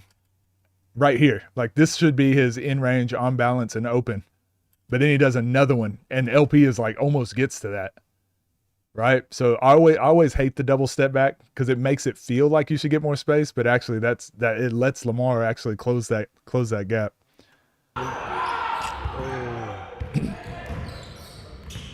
What a move by Dom. D-Bone's trying to get him up. Open 3. 44-35. Anybody's game still, especially with all the firepower on. But yeah, just little things like this. Like D-Bone should just dive straight to the basket, right? 44-35. Like right here. If he just dives to the basket, he's got an open dunk because Dom's above him. Zay is obviously picking up Nesco. Just dive. But instead, like all the nothing. firepower on the court. Hezzy by Nesco. Jumper up, no good. Over to Zay. Everybody's cold Damn. right now. Good rebound by Nas right there. Just an emotional game. That you don't all the way want to end, but somebody's got. They want to be James Harden, but hit on his double. James Harden does a double step back as like a missed timing, right? Like he does a normal step back. Wow. Then he does like this double step back. Wow. Then he goes double step back, like fake hesitation into a redrive. So it's like the reason he does the double step back is because it's like another layer to his moves. Some people just do the double step back just because. Top 3 strongest players. Nas, LP, Rob, probably. Zay is in that mix as well.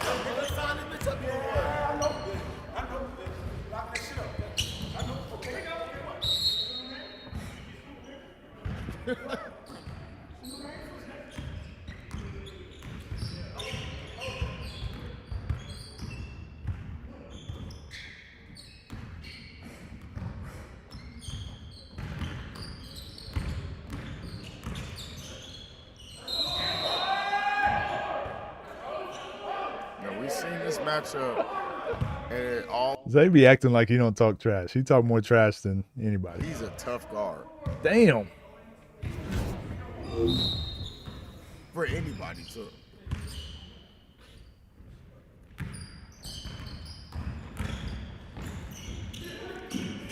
Great strip.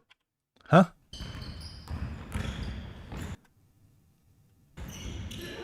And took the ball. Great strip. What up, Tay? Great strip by Lamar.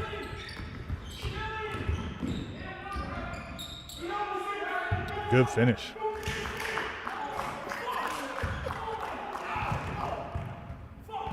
He's not a backseat driver.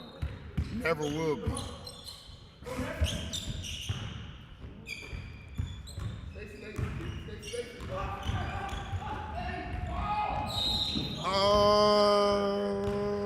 I don't know about that one. I feel like you don't get that foul call if Nas doesn't come over the back. Maybe, I don't know. That was not. Yeah, I thought it was good defense And too. I think if your team Nas, just let Don play one-on-one down there. Just let him play one-on-one. Don't muck it up. Don't confuse the rest with extra body. D Bones probably played center his whole lot. Nah, I guarantee he's just been a mismatch problem. Like Dom gonna hold it down there. He been holding it down against somebody twice his size in D Bones. I think he can hold his own against Nesco. LP Hooper like it's 0-0. They don't care about none of that. They can't wait till they get some of these matchups. And again, I was pointing that out. That's not just D Bones. That's everyone in the space that does exactly what he did. I just always point it out. It's just that it's an American thing. That's more of an American basketball problem. Here we go. LP over to pass. Nesco to the left wing. Good shot. Trey Ball is good. That's my favorite thing about him. Even when he's going to look to make plays. Team Nas got a 5-point lead. Damn, they brought it back. They're looking for Nesco right now. Back over to LP up top against left-hand Dom. Damn. Settled again. 41-46. Oh, you got to peel, D Bones. So again, how does Nas get open?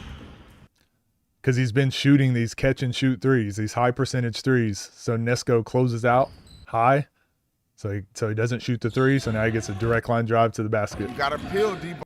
He did peel. It was just, I mean, he gave up a straight line drive against one of the best drivers in the space, probably the best driver. What is he supposed to do? Got to move over.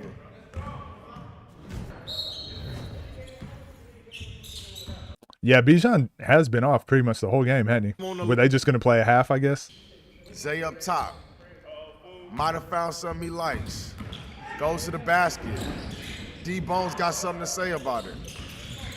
Yeah, I think D-Bone's actually been bothering Zay enough on those finishes. Tough fall by Zay there. They're looking to get him in the post again. I like the wave off by LP. Swing over to Nesco for the big trade shot. ball. He missed it. And it could be the game.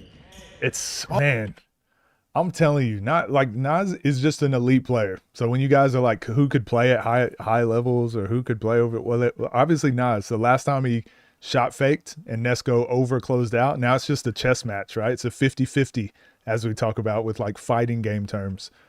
But last time Nas had a closeout, he shot faked and drove. So this time it's against the same player too. Nesco probably assumes, oh, another shot fake and drive. I can't give up a drive. So short closeout. So now he does a short closeout and doesn't put a hand up. Now it's a in-range, open, on-balance three.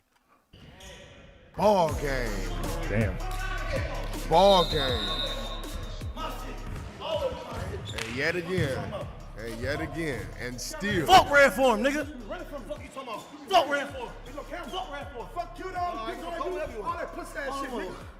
It's my interview. Tell us how to get over. Yeah, all right. Everybody see what's Yeah. going on. Everybody see what's going on. You want to do tour tools and shit like that? Don't worry.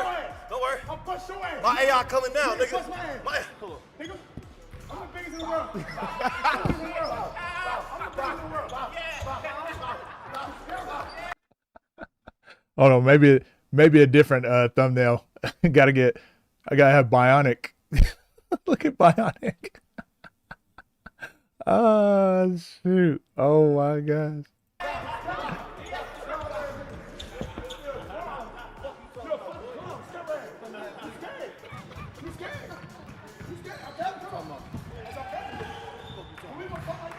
Don't worry. Don't worry. My AI coming next. Collab post with me. I'm gonna fuck with you. I'm gonna fuck with you. He said collab post with Pass me. it away. Come on, bro. I got my stops. I got my stops. Okay. Okay, you said that's one. You got a loss too, nigga. Sorry ass nigga. Hey, bro. Nobody don't talk about his interview. Let me say what I want. What you gotta ask? Damn, Zay had 18 and 9 and 4. Dom 6 rebounds. Nas had 26 and 9. Damn. What you gotta ask? What you gotta ask? After Detroit, you know, I You knew what remember. it was, nigga. LP 14, Nesco 20, Bijan 5, D-Bones. D-Bones had 5 rebounds, though. He only played a half. I don't gotta tell you nothing. My bad. I remember Detroit very well. I remember our conversation about him and what happened. Ever since then, have you forgot about that day? Never. That shit kept me up at night because I ain't match his energy, and I let him get away with one. And now, it's all this and that. Nigga, we go to the matchup that's working. Every time I play in someone with Nitty, anybody, we go at the matchup that's working. So, niggas say what they want. You feel me? I'm a winner. You've been on record talking about how Tools, you won and lost a lot of games, right? Yeah. Obviously the one-on-ones you haven't. Yeah. Talk about the difference in just Why is Nesco shooting so much? Like I said, their team just isn't consistent. LP has a different team every time, so it's just hard to build team chemistry and consistency when you have different teammates every time. the twos and the ones. Yeah. I think, bro, I ain't gonna lie. I never seen people take twos so seriously. Like, you know what I'm saying? 2s and 3s so seriously. Niggas win, lose all the time. You feel me? But when the shoe on the other foot and when it's against me, it's damn near one-on-one. And I don't understand that. But so I came today making sure I was gonna win. No matter what it was gonna happen, if I scored on him or I scored on 6 other niggas, I was gonna win. So I don't give a fuck. So he can say what he want. You got two more questions. Everybody wants to know, is this one-on-one gonna happen? It's gonna happen when I want it to happen. I don't give a fuck who asked for it. I don't give a fuck what he say. He gotta get some wins, and I'm gonna get what I want from it. You know what I'm saying? Yeah. But I got school March 27th. I don't want to talk about no other body other than school March 27th. Y'all want to talk about that? We can talk about it all day. But other than that, I don't got no energy for, you know what I'm saying? A nigga that ain't do shit in the space. Y'all want to talk about 2s and 3s? What has he done in ones for real? He beat niggas he's supposed to beat. I mean, that's what I did for 2.5 years straight. Niggas ain't got all this. You know what I'm saying? And lastly, I want you to just go ahead and get a plug. Talk about Blueprint basketball and the goal and the vision with that. Man, hey, it's just, I feel me like, when I came into the scene, it was all about 5's. It was all about, you know what I'm saying? It was never about ones. I feel like me and the people I was with at the time kind of like made the one-on-one space serious and transformed it into what it is today. We was the start of it for real. So, you know what I'm saying? I call myself the blueprint because, you know, you got to start with a blueprint. You feel me? So, and I feel like I'm the epitome of what it takes to start off as somebody that, you know what I'm saying, ain't never been looked at as a high-rated player or anything in any type of basketball, and to work your way up to, you know what I'm saying, now the face of YouTube. I'm the face of YouTube. Niggas talking about they the best in the world, I'm the face of YouTube. And if anybody think it's any different, fuck it. Make sure I'm going to lead a tag.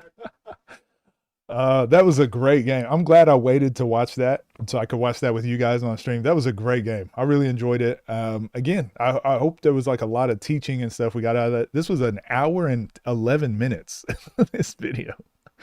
Damn, an hour. You know it's good whenever the video that long. But anyways, let me know what you guys thought down below, and I'll see you in the next one. No, I did not see the Blueprint League post. I did not see that. Friggin' TNC got me interested in 1v1, but Nas definitely took the crown. Kept him up because people took it seriously. Yeah, I think, I mean, two things can be true, right? Like, no one took twos seriously, really, before. But I think that's a problem. You should want to win. Then LP got to win. And he did it in a very like explosive way. And then it's like, well, why are people taking it so seriously? It's like, we should. Every time we lace up, like it should be. Otherwise, what are we playing for? So I like the fact that LP kind of turned up the space, but at the same time, I like that Nas is taking it so personal. And so these games matter to him now. I think it's a good thing. I don't think there has to be like a loser here. I think it's a good thing for the space. Nesco shot 17 to get 20. I feel like they were good shots though. I feel like he probably took three shots that were bad, but he just was not hitting his open threes, to be honest. You know, Nas was cooking LP the way he was talking, but I don't think he even scored on LP. Nah, he did a couple times, but off of like closeouts. But again, it shouldn't matter, right? And again, this is kind of that American mentality we have. I think, and you guys correct me if I'm wrong, I think the most important thing should be winning the game. If that means you're a better teammate or a better passer, or you're driving and kicking, or you're taking advantage of the matchup, or you're attacking closeouts, and then you win, I don't think the other person should be like, well, it wasn't on me. It's like, what do we do? Okay, what are we playing for at that point then? If we might as well play one-on-one if that's the case. But if we're playing team game, the win should matter. So I think people want to have both sides, have their cake and eat it too, and I just don't think you can. I think the win should matter in a team game. I think the wins should matter in the ones. That's like somebody in the ones saying, well, I wasn't playing hard. And it's like, what are we doing? Why'd you play then? If you weren't playing hard and that's why the other guy won, what are we talking about then? So I don't know. I don't like being like, well, you scored on my teammate, not me. I will say, when I was overseas and playing, I preyed on that mentality a lot. If the import, like let's say the best defender on the other team was guarding me and their game plan was to deny me the ball, force me, or maybe they were going to double me off of screens or whatever, I would go set a screen early to get a switch if I could. I'd try to get a switch or a closeout. I'd try to mess up their game plan. And if I caught the ball in the post on a mismatch that I created, I'd go score it. And then the import or the other defender would look at me and be like, well, it wasn't on me. And it's like, the point wasn't to score on you. The point was to score on your team.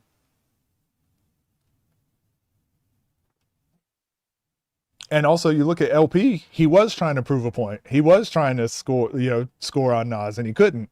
So it's like, I don't know. I think the win matters. He scored 2 threes in LP's face. Yeah. Why would you pick the hardest matchups in team games? Exactly. Nas is being less relevant in the ones now because every game seems like a lose-lose situation. It is, but also he's number one. That's how heavy is the crown, right? Like, he's going to always have a target on his back and people are always going to hate. Like, LeBron's got haters and he's the all-time leading scorer, you know? I'm here for the negativity. True. Actually, we all are a little bit, aren't we? Winning is the point, but if you're going to pop it to them specifically, no, I don't think so. I think if the other person is the one that brought the energy, I'm going to pop it regardless. I'm going to, after a win, I probably am. I'll match that energy. The win should matter, but don't talk to me like you were cooking me. If I win, I am. I'm going to talk to you like I was cooking you because it's going to get in your head more.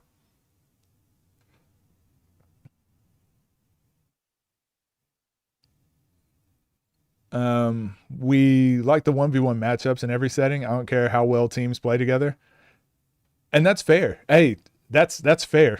That's 100% fair. I personally like the wins and people doing, that's why Frank Nitti, I think, I like watching him in the team settings, because we're about to get some version of Nas and Rob. Oh, well, I got to see that. That's why I like Frank Nitti in the team settings. He'll do whatever it takes to win, even if that means he's not scoring it. Proved a point in Detroit. He did, but since that time, he hasn't. And again, most of those weren't on Nas in that setting too. Got more points on Frank than Nas, and Nas scored on him as well. Didn't Nas call out LP like 2 years ago? Yeah, I think that's why there's so much animosity now, though. What were you guys saying? Blueprint League post?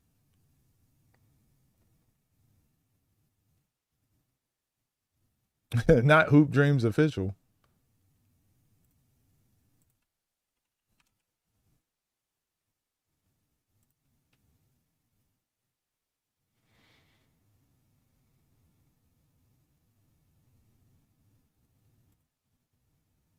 What is it? This one? Is it a story?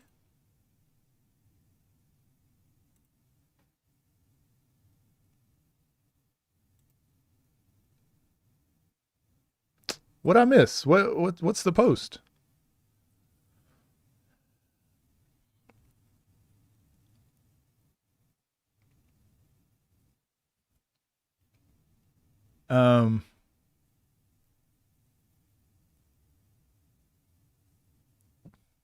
narrow base shots versus wide base. It's just whatever you're comfortable with. Me personally, probably wide base, but you look at Rob, BJ, a lot of players that are great shooters have a narrow base. Nothing, they just hyping it up. Oh, they're playing 2s together. Okay. I'm down. Did y'all see is this a Swiss Street magazine? Full speed right, full speed left. Oh, you guys can't see the... My bad.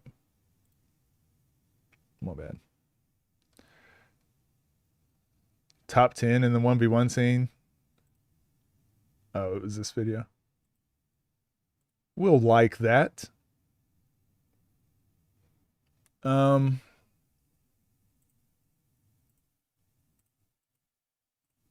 Whoops. What was I looking for? Oh, this is what we'll... This is the next video that I wanted to watch. It's the 5v5s over on TNC.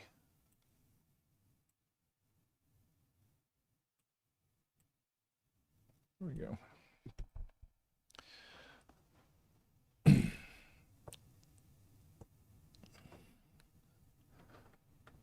Rob and Nas are playing 2s together. That'll never happen again. Oh, when they played Dom and Pishon. All right, so we're going to watch this TNC 5v5. This is the one that was from 2 days ago. Everyone's been asking me to watch it.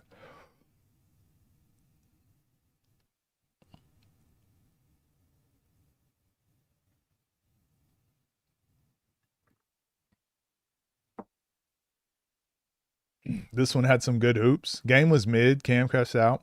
Damn, spoilers. Well, look, maybe I won't pause it very much. It's 43 minutes. Andrew Tate on that count. Best point guard on the floor is playing center. No spoilers, damn. Why spoil? Well, we'll check it out. We're going to give it a watch. We can always pick up something good from it. What's up, gang? Hope you're doing well. We're going to watch this video by... My stream deck isn't working. We're going to watch this video by TNC. It's their 5v5. Go like, go subscribe. I've already been spoiled, so I know I haven't fully been spoiled, but chat told me it's not very good. I don't believe chat. So we're going to watch it because everyone else was saying it was pretty good. Let's get into the video. Next chapter, you guys have been go like, go subscribe. dying to see 5-on-5 basketball come back. I feel like all the talent on TNC is elevated to such a level that this is going to be a great bump. We got 23 players right now ready to be drafted, which means one team is going. Oh, wait. So they still got to do the draft and everything? All right. Guys, do you mind if I just skip the draft part of this and get into the game? Trades. No, we not trading. I like my team. Let them other niggas trade. We straight. Cam, what do you got going for your team? This is the first one. So is this a good one? Is this a good one to watch? Team. This one was good? Okay. All right. We're about to take a break real quick. We're going to let the team strategize and everything while we're on set. This is actually going to be a lunch break for everybody. So they're going to eat some food, and you know, if you see. Wait, so was this live? Was this live on TNC League first? Meals that we. I have League. I just have not watched it. There's been so much basketball content I'm trying to get caught up on.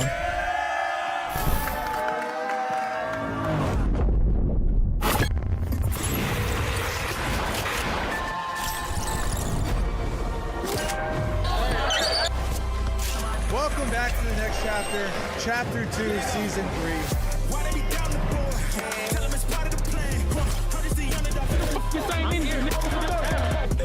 Y'all wasn't with me. Fuck y'all.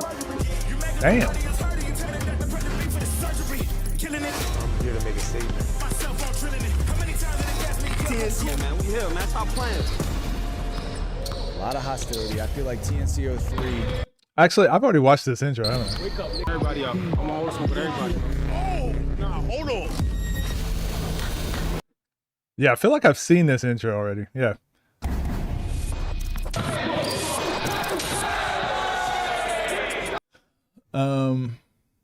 How do you do sound production? Oh,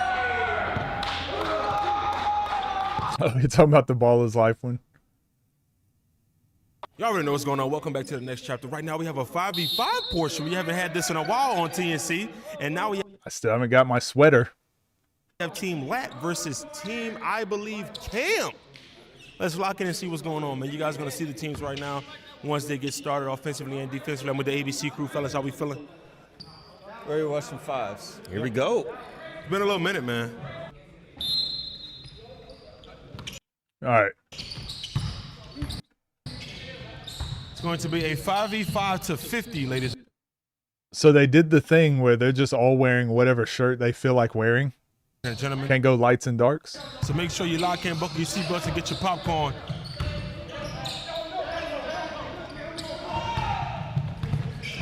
This is basically Team Michigan versus TNC. They need jerseys.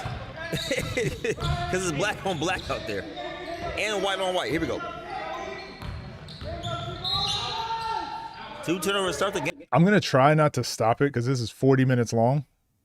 But if we do see anything interesting, I will. Mid-range. Oh, Kale. Kick to C4. C4 drive. Kicks back to Kale. Give and go. 3-ball corner. No good. Rebound. Kia.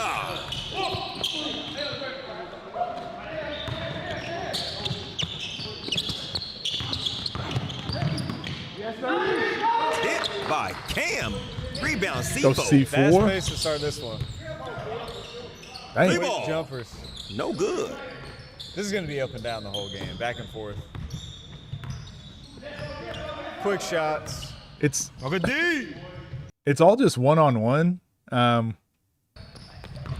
like to see more. I think it'd be interesting. What are y'all's thoughts? I said I wasn't going to pause it, and here I am 13 seconds in pausing it. What are your thoughts on, maybe I'll just play it while I talk, having a coach for each team and letting each team practice once first and then getting into team settings? I feel like having like some type of offense or something to play out of would make these games a lot more interesting, because it kind of looks like glorified pickup. I mean, this might be like the 3's where after like once the pace gets set in, then it starts becoming a more like structured. I don't know. What do you think?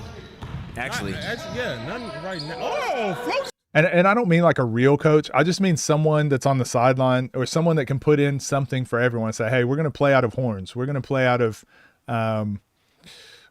early sets. We're going to play out of secondary transition break. But you set something up so that there's clear 1 to 2 looks that you look for, and then it can get into your ISO stuff. Zoe again.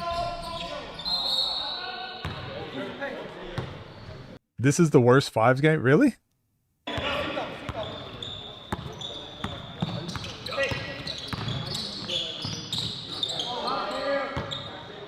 That's his game, midi. If it was more core guys, they all the same position, so the 5's look weird. That's kind of the future of basketball anyways. You would love it? You see the vision? I think so. I think a little bit of structure would be good. Get a look into this Kel and Lat matchup. Keon off the ball screen, surveys. Zoe. There we go. Look, so this right here, this is just typical shake action off of a ball screen.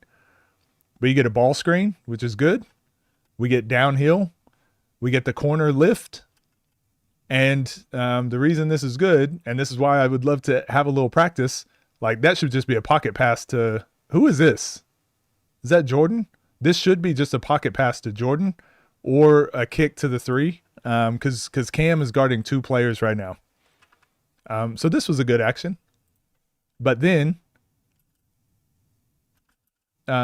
nothing, like Jordan's wide open. And we don't get anything out of it. But I would like to see something like that every time. Get like a quick action, and then we just play. Fellas. That was good. I think Half Keon, these guys don't know what horns is. Yeah, but that's why you need a coach. 2-3 defense. Oh, that's gross. Ugh, that's gross. Adding coaches loses the real feeling? I don't think so. And I don't mean I mean coaches like what they have in their corners. in one-on-one. I think it makes it better. It just keeps it a little bit more structured and cleans it up. Because right now we're just watching like a lot of one-on-one. I'd rather just watch one-on-one. See them subbing though. Somebody's going to have to be playing bad or Yeah, horribly. because like there's no coaches, so no one's gonna willingly come out the game. Cinco has he pulled. Good. This is what he does. Yeah. 5v5 guys, Cinco. I'd like to see them go pick and roll, pick and pop with Cinco. Ooh. Oh, man. One more. My beautiful. Good extra lap. Keon flying in. Zoe with the cut fade. Good. All these dudes played in college. Yeah, but even if they don't, you can just, it doesn't take long to just get together. We're going to spend 30 minutes as a team. We're going to put in 1 or 2 sets, and that's it. Now that we have 1 or 2 sets, we can always get into something. When it gets stagnant, when it turns into mucky basketball, we can get into like a quick action. When am I getting a pay-per-view spot? Never. You standing straight up. That's why they sit down. Two free throws. Proper basketball looks boring. Well, isn't that the point of the 5's though? Isn't that why they play 5's? Because people want to see proper basketball?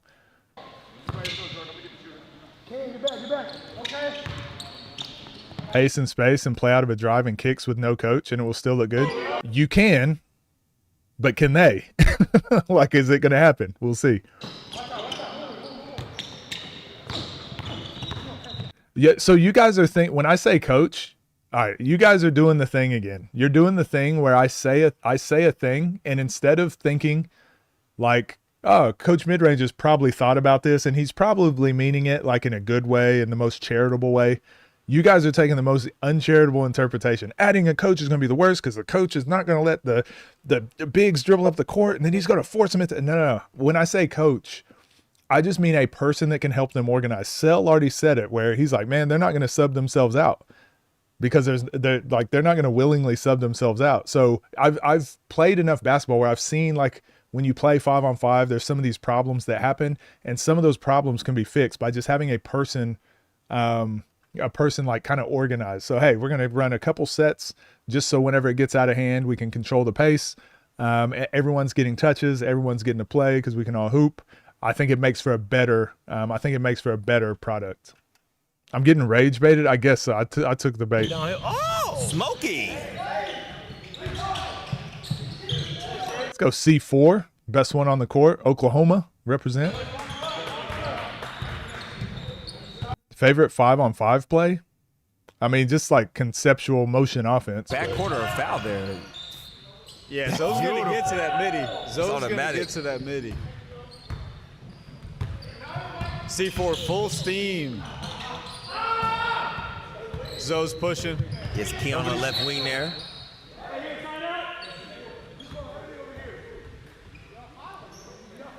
Coach not going to do this. No. It's not making me mad. The reason I do these videos, the reason I have this stream is I want to have these conversations and I want to help the dialogue and I want the conversations to be better. I want to have different perspectives, that sort of stuff. So I like the conversations.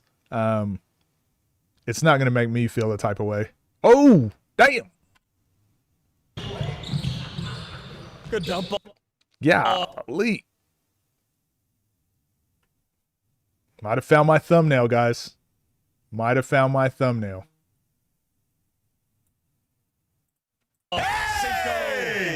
Cinco. I don't think I've seen Cinco play, have I? You think C4 is the best on the scene? Do you think he's the best overall or just on TNC? The organization takes away from the YouTube feeling? I don't think so. I think that NBA is what I'm advocating for in the YouTube scene. The NBA doesn't do like a lot of really structured things. It's still a lot of ISO. It's still a lot of whatever. I'm just advocating for more space so that you get better one-on-one opportunities, driving kicks. It looks more fun. Foul two. Every time. They're not giving us our foul too. Ain't no foul is like. If you want organized basketball, go watch the NBA, dog. That's what I'm saying. It's literally YouTube basketball. Look, ain't none of them leading yet. We ain't got a foul call. Why is Cam asking for a foul? It's just YouTube basketball. Why are there refs? It's just YouTube basketball. It's too organized. I don't like this. They're shooting free throws. It's supposed to just be YouTube basketball. Too organized. I don't like it. Cinco played that atrocious 1v1 versus Mike Bruce. Wait, maybe I did see that then. He's not good at ones. He missed him on a slip on a roll there. He's open every time. It is interesting how some people like more organized basketball. Some people like more kind of, I guess, chaos. And it all comes down to preference. Working at zone 2 on the way back.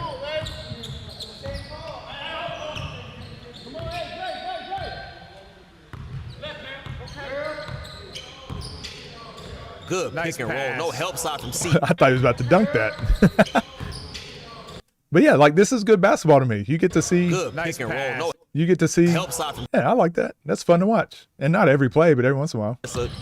They want their fouls, coach. Facts. Who's going to tell them? Tell them what? On the floor. Love to see it. Damn! That's a knee. On the floor. Love to see it. Those are always dangerous plays. Damn. Damn! That's a knee. Oh. Basketball players are so funny to me, the way they fall. I bet he gets right back. Oh yeah, he's fine. He got right back up and played, right? I'm quick slipping. Okay, quick slip. Fast. I'm about to push up. On defense, I'm about to push up and get it all. Somebody got They're all talking about different things.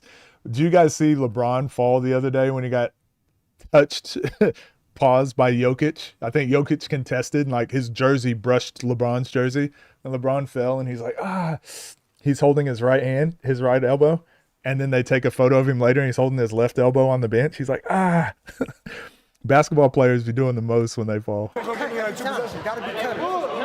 corner man cut too. Yeah, those type of coaches, like Sell coaches a team, Millie, B. Ellis, Scotty. Yeah, like that type of coach. Nothing crazy.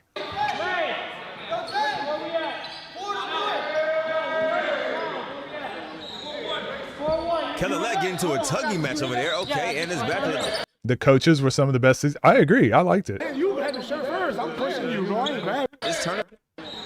Where did this come from? It's funny because Kel was like, what am I watching? Kel goes, hey, on defense, I'm about to push up. Everyone on his team in the huddle was like, bro, we thought you meant push up like pressure. We didn't know you meant push up like you're going to go for the throat and we're supposed to back you up.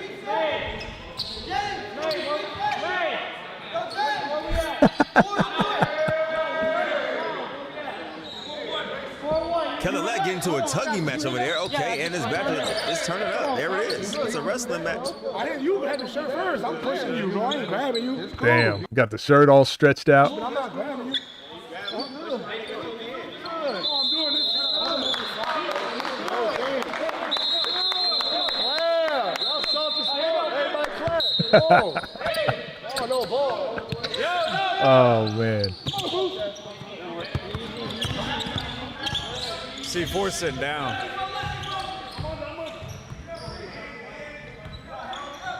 Pull up. Nope. Kick to Keon. Cinco board. Kel's pushing. Oh, good decision. Great decision. Great decision. Like, this is the only type of organization I'm advocating for.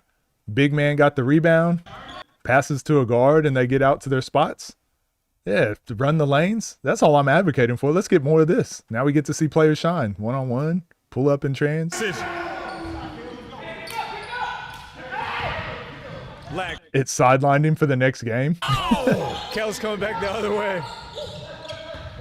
They're too busy celebrating. Didn't get... They're flirting.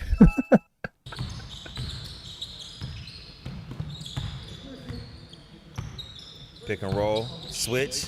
Roll. Oh, good read. You would think it's common sense. It's absolutely not common sense. He was guarding the ball. Switch to the roller. I'm telling y'all, most basketball players out there just running around. DJ for three. Damn. Is that the guy supposed to be playing Rob?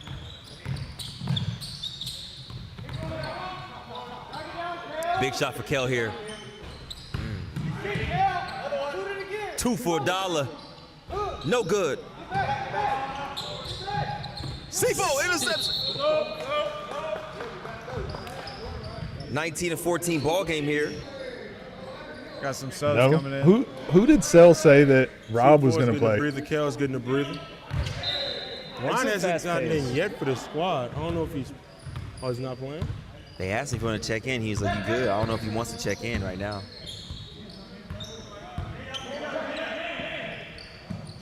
Oh, Keon for 3. Daquan. Okay. Camera angles? Yeah, they're all over the place. Maybe this is like experimenting a little bit though.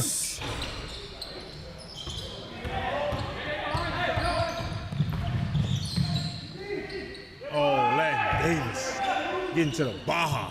Lat going to work though. I think they should get the ball to Cinco's hands and just make him into a pick and roller and dunker spot or kick it. I was saying I think they should take the ball out of Cinco's hands. He shouldn't bring the ball up. Yeah, Sell, stop coaching, okay? We don't want to see coaches in this space. Rebound, run, rim run. and pop, Set the pick and pop, pick and roll. We don't want it coaching in this space. Sell, okay? I already asked the audience. They don't want to see it. Short roll as well. Yep. Oh, damn! Great finish. 4 points to halftime, 21-19. Team Kel is up. Or Team Cam, that is. Sell would be a solid coach. I think so. Well, he does coach, right? I thought he said he mentioned coaching or something. High school, maybe? Or was he coaching at college? I can't remember. He does coach, right?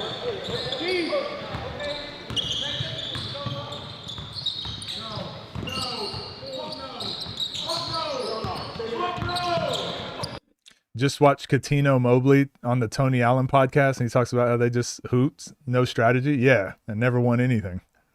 College coach. Yeah, I thought he coached. Turnover. Jace. Lat. Cam. Keon. Zoe.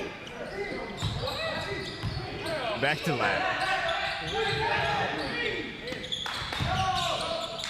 Coach Collard. Keon Coach the is JUCO wide team. open here. Amby Ellis. Does he do anything with basketball outside of this?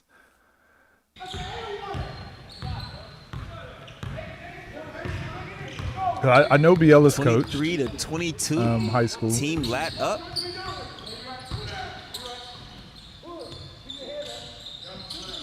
I didn't mean that in a bad way. They never won anything. I just meant, like, honestly, you'd be surprised how many teams and players just play and don't, like, actually do stuff. What's more developing at the moment, Coach? Trying to go overseas or trying to get into this space? Probably this space. There's way more opportunity here. Mid-post ISO work from Day-Day at that Dirk Nowitzki spot.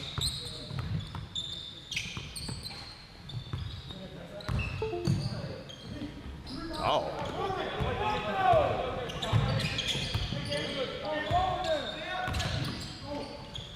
Yeah, these aren't great camera angles, Gold. Not for 5-on-5 viewing. They're good for like YouTube, not highlights, but just like quick, fast-paced basketball. But it's not good for like seeing what's happening on the court. Cam not getting back on defense. He's arguing. They got numbers. Damn. Happened there. What you looking at? You in my Millie's done some camps and stuff. Okay. You'll become a confident scorer. Probably second option, though. Well, also, you can kind of pick and choose your jobs a little more with this, and you get to stay home. Whereas if you go overseas, you're likely not going to be making a lot of money right out of the gate, and you'll be in a different country, playing by their rules, like living on your own, away from friends and family. Not everyone's built for that. Then get to halftime here. 2 free throws and ball back, correct, fellas? Yes. It's a tech after the play, so yeah.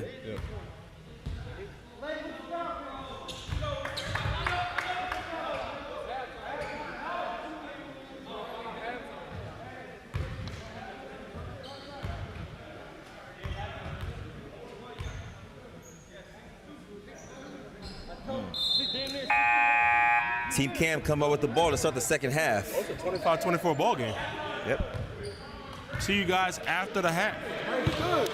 Come on, bro. You good. Stay in. Is it realistic to chase pro dreams in general? Yeah, of course. I mean, it's just the percentages aren't very high, but anything worth doing in life is like not easy, right? All this shit. They is playing wild as fuck, bro. When they bring it up there trapping y'all, so I know. You know what I'm saying? Just stay, but everybody don't have to come get the ball. One person, you can't go get the ball, then you gotta get the fuck on, bro. Okay. One person should be able to get the ball, bring that bitch up. Okay. We got caught watching for a minute, bro. Do something for somebody else, bro. Yeah. Rebound, we good though. We came out with some energy. That's it. Keep this and look, out of all that energy, they best one. We up one. Come on, bro. Come on. Prioritizing fun. I mean, it just depends. Like most players aren't going to make it pro. So most coaches should be coaching the kids to have fun, because the more fun they have, the more they're going to want to play. The more they play, the more they'll practice. The more they practice, the better they'll be. Blah, blah, whatever. But it's a balance. It's kind of easy to run these plays when you're actually on court, especially if you can easily read the play. Yeah, it's easier to run them when you've seen them run or when you have a plan. These guys are just playing, so it might look a little bit crazier or tougher to see what's happening. You know what I'm saying? Still that nigga in confidence. Yeah, we are rushing everything. Deep though, like don't feel it weird because you was tired when you got. No. I just post like that because I just it's not gonna come and take the ball. We gotta give it to him though. We gotta. He's next. All right. We're 50. Prize Picks. We're skipping. You know sports, why not take a chance? And like I said, you're gonna get $50 put right into your account as. Yeah, send me 50, Scotty. Send me that 50, man. That's why I didn't want to skip ahead. They gotta start calling that push off. I'm sorry.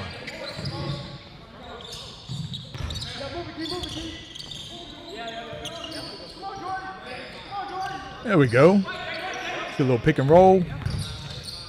Good. Man, they don't like Jordan, do they? They missed him again on the roll. Good fill up. He hit him right on the elbow. That is Internet. crazy. All right, we're going to let it buffer for a split second. Jeez. I told you, this is the last week my internet's going to be like this. I promise.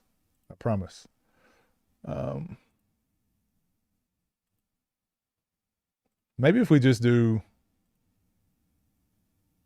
No, that should be good. You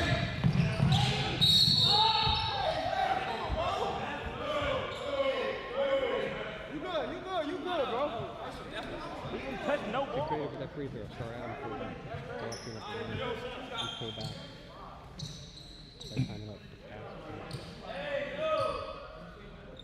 How am I even streaming with bad internet? I've got good, decent internet. It's just 5G, so it's not like connected. So It's gonna get real tension there, 'cause this game's gonna go. It just has moments where it like drops in and out. A little bit. Yeah. Like calling those kind of fouls. Just like, you know.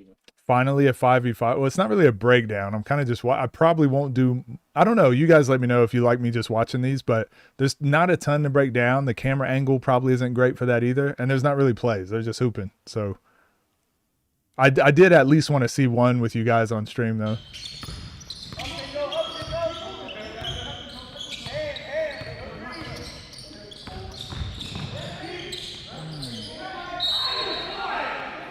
Great call right there. Called it. Hate watching 5's with no game plan. They just running once. Yeah, pretty much. No Ethernet. No, not right now. Not until tomorrow. I get the Ethernet put in tomorrow. Broadband put in tomorrow. Getting 3 of them back to back to back. Watch Rob's team. I don't want to watch 2-3 zone. Good mix-up tab. Yeah, it's fun to do. I'm probably not going to watch all these, though, because this is more like a reaction than a breakdown.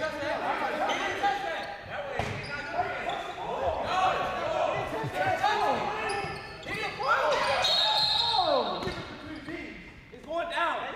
You didn't touch the ball.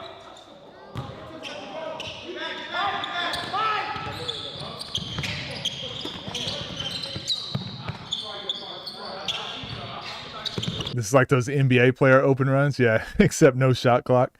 Those are better because they're like 10, 9, 8 every time they get up half court. 3.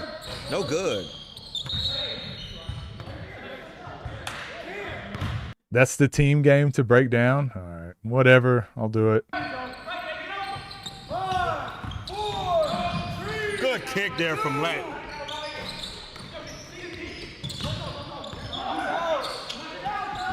Oh, too high. One extra.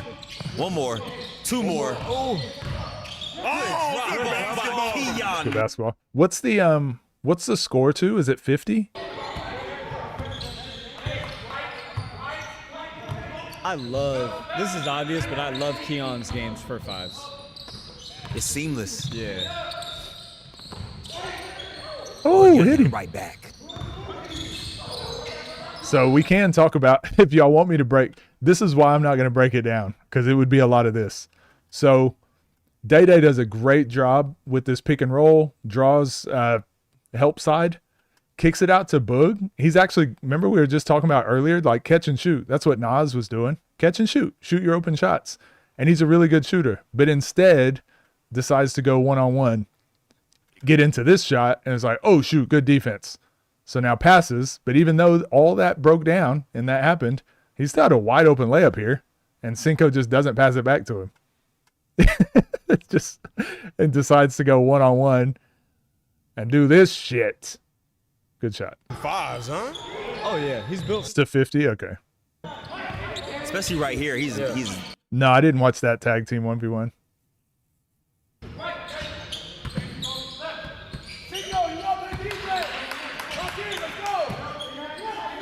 He's giving Jordan room here. Short.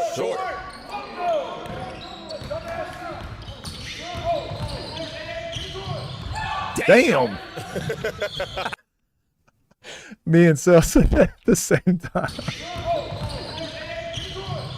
damn. Good kick. Cinco.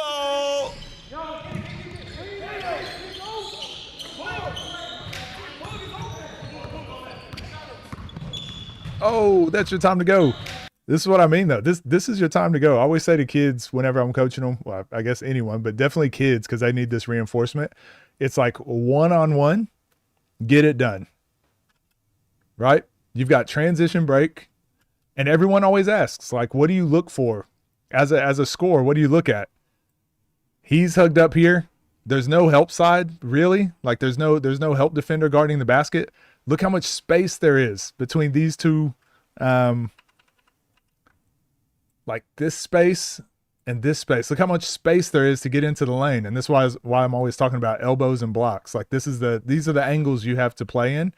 Right now is your time to go full speed left, get Cam to guard it, boom, full speed right. Let's get to the basket. Or dribble quickly up to the three, hesitate, and then drive to the basket. Like now's your chance to make a move. Now's your chance to go one-on-one. Now's your chance to play.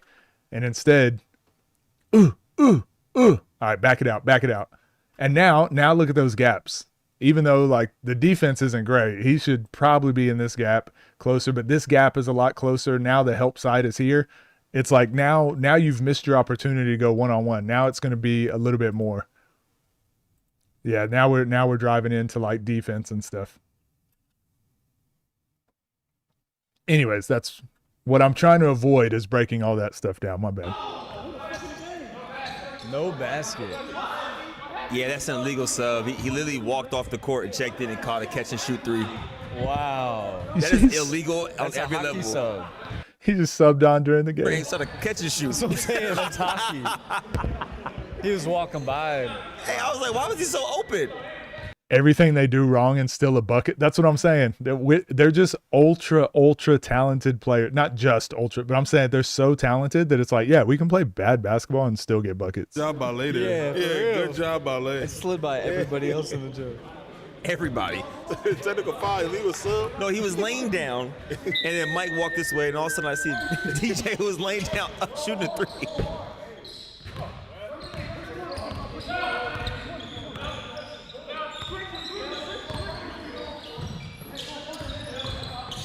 Oh my God. They got to get C4 more involved. They got to. Let's go. C4. Time to take over.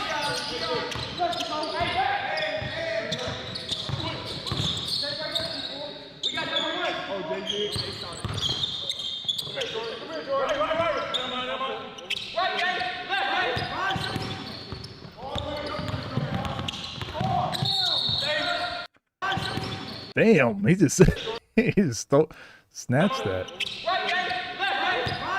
That's great defense, man.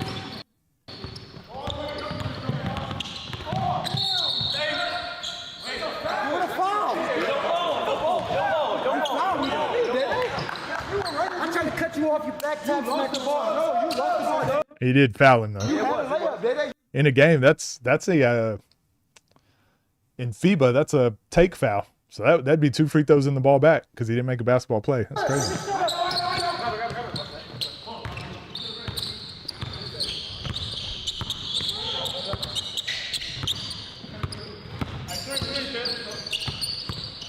He's definitely shooting this, right? He's definitely shooting the ball here. A lot of ISO ball. Got to get off it. Got to get off it. Too much dribbling. Little dump off. Damn. I forgot Cam was on the court. He could have turned that one over. Dunked it. Oh, easily.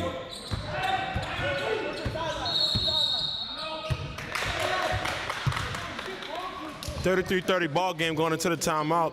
Team Kale or Team Cameron's up right now. We'll see what's going on in the timeouts. But on just some of these little dribble drives, just that one more kick is open, and it's either a wide open shot for a good shooter or a cash shot. If you go to the corner and you bite yourself and they drive yourself. Just talking about whatever. What do you guys think of the 5s? Do you guys like these? Or does it need to be like a tournament of 5? I don't know. What do you think? I mean, I guess this is a tournament a little bit, isn't it? Is there space for the 5s in the scene? Or are people over it now?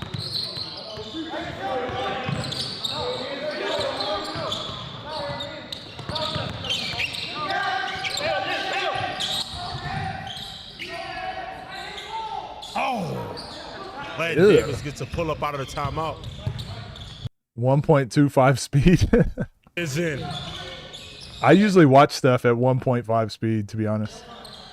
Better to have content than not. Yeah, true. You like the 5s?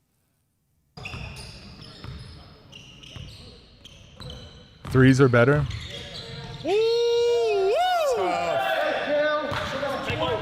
Sure that's what you want? Score one bucket. I ain't saying I want to play him. Yes, you did. When? Space for park takeovers. Yeah, I guess that could be a thing again. TNC's previous seasons. I ain't scared of nobody. Ooh, if all platforms collab and put like 2 5s teams together each, that'd be sick.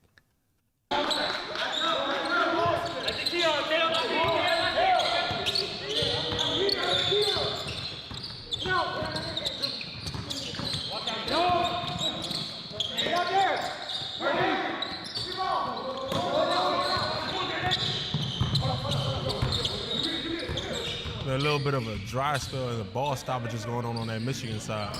Damn. Dry spell and the ball stoppages going on that Michigan side. No box out, huh? Put back.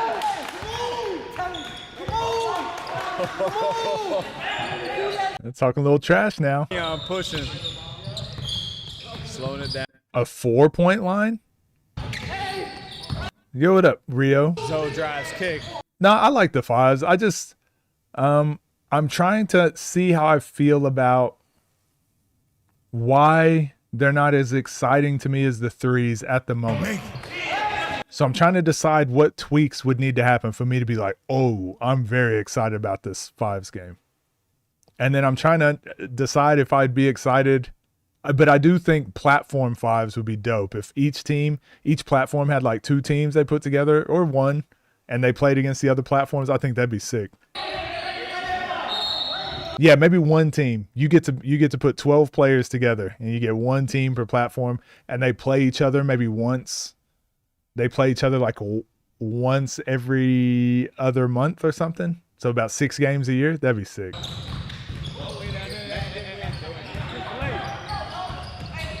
Fives is ass no matter what or where.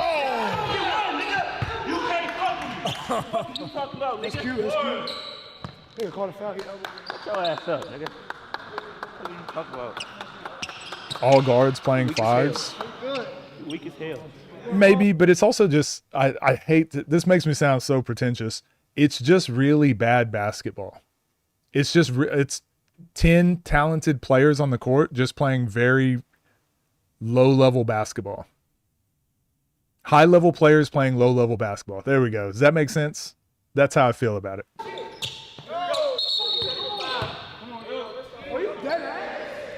Lay said you're president today. No BS. He jumped off 2 feet and double pumped it. If we're being technical, fellas, that's Cam's second technical. Was that Cam or? That would be an injection. He jumped off 2 feet. How can you jump and have a charge?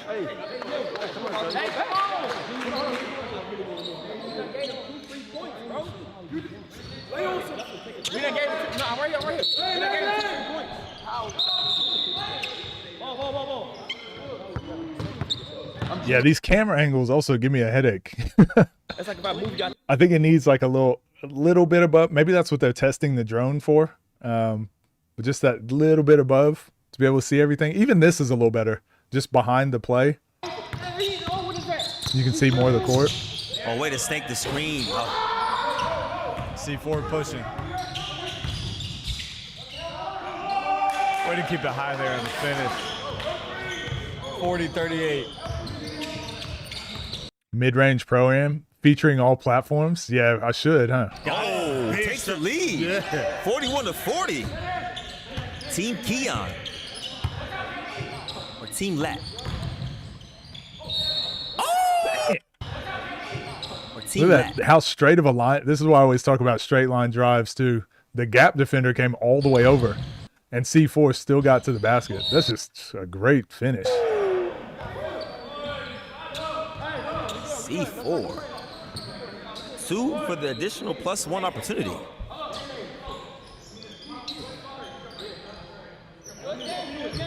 We need to kill 3 stocks in a row.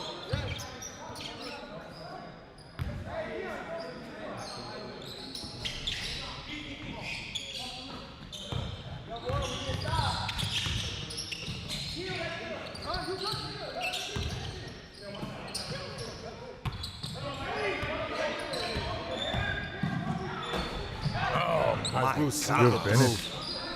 They got some high-level hoops going on right now. Hit that like button now. Who would be my starting 5?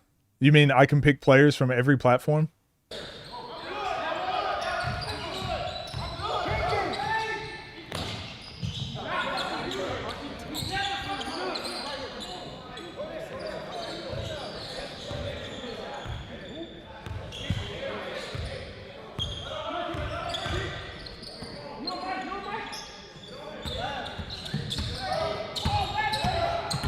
Oh, he popped. One more. DJ let it fly every time. He ain't. Yeah, that's the teammate where they shoot. Yeah, that's all these guys. TNC, OTD, whatever, just my starting 5. I'd go Nas, Rob, C4, Nitty, and Zay. That'd be my starting 5. Don't need no post player. They can all defend in the post.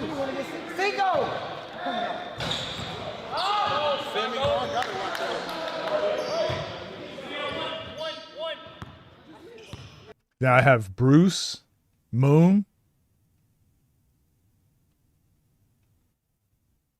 Scoob, BJ off the bench.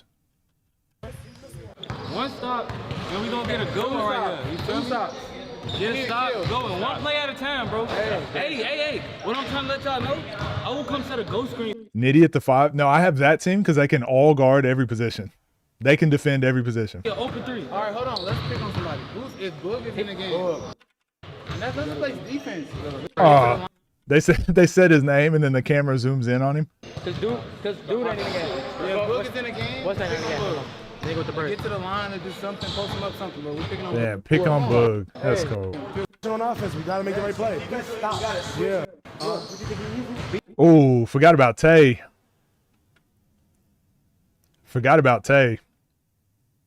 Cinco?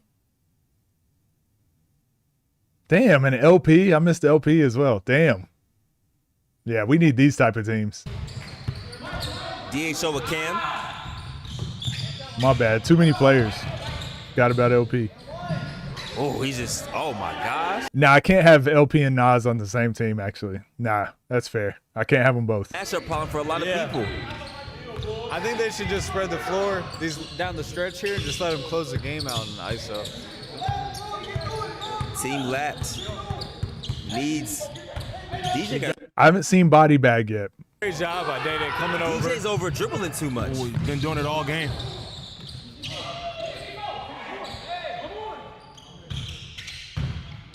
Yep, they're going to C4. Oh, 4 points for Team Cam. Yep, they're going to C4. Damn. He crossed the hell out of him. 4 points for Team Cam. 2 more for game. C4 trying to close. Early favorite for MVP, C4.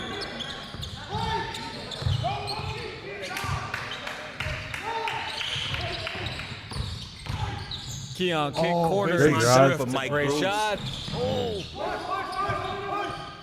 Uh-oh. They got Game numbers time. here. Nope. Day Day slowing it up. Why? Going back. Remember what I said? One-on-one, get it done. You can't get a better shot than this. Here. Shoot the open three or drive downhill. Downhill Day. Let's go one-on-one. Let's get to the basket. That's what we all want to do. Go one-on-one, right? Nope. It's the best time to go. Going back to C. Again, I've got to look at the stat, but transition offense is it's like the worst transition offense in the league is better than the best half-court offense in the league. So by those metrics, we always take our transitions. They got to have help here. Oh, they got the easy bucket. Yeah, how many did C4 have at the end of the game? He had like 8 points right there in the last like couple minutes. MVP of the game, fellas. C4. Closer. Yep. Oklahoma represent. It's clicking now. It's clicking now. It's clicking now. We gonna get this stuff out. Yeah, that was fun to watch. Like I said, I'm probably not going to watch all. I can't really break them down the same that I can the ones or the threes. So I probably won't watch more of these. But every once in a while to do these to watch with you guys and react, I think it's pretty fun. So yeah, let me know what you guys think. If it comes down to like the final game, or if there's one that's like really good and it's really good to break down, let me know and I'll have a look at it. But otherwise, I probably won't watch too many more 5's until they start getting a little bit more structured and I can really like break down the plays for you guys. But who knows? Who knows? Let me know what you guys thought, and I'll see you in the next one. Yeah, it was fun. It was fun enough. All right. Do I want to? Damn, we went 3 hours today because both those videos were long as heck. Okay. Maybe we'll do these. Maybe we'll do both of these tomorrow. Maybe we'll do both these tomorrow. So maybe we'll go. Yo, off the dribble. What up, Davo? How we doing? Well, I didn't know if I was gonna finish stream or keep streaming because we need to talk about this matchup, Dooley versus Bruce. And I want to talk about Keem versus Joseph. We've already done all the other matchups, so these are the only two we got to do left. And that was pretty much it. So I didn't know if I want to do those today or might as well do those on stream tomorrow. Do both of those and then finish off stream. I don't know. Young kids, youth leagues, like 80% transition for sure. Sherbinsky, best sponsor of all time. Yeah, Sherbinsky is the best sponsor, but worst sponsor signs. They're pure metal and knives. They're made out of knives and baseball bats.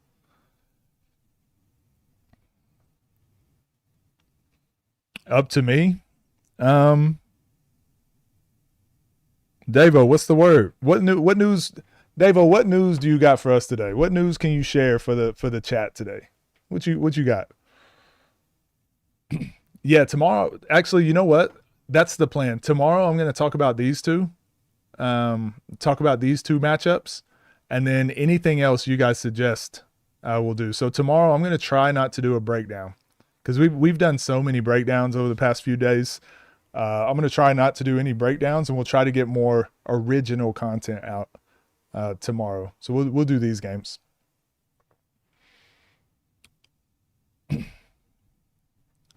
Check your text, get their thoughts. Did you text me?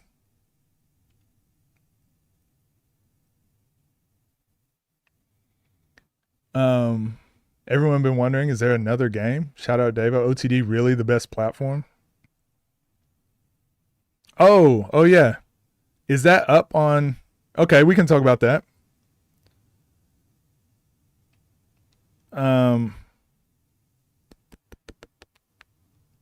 Yeah, let's have a look at this.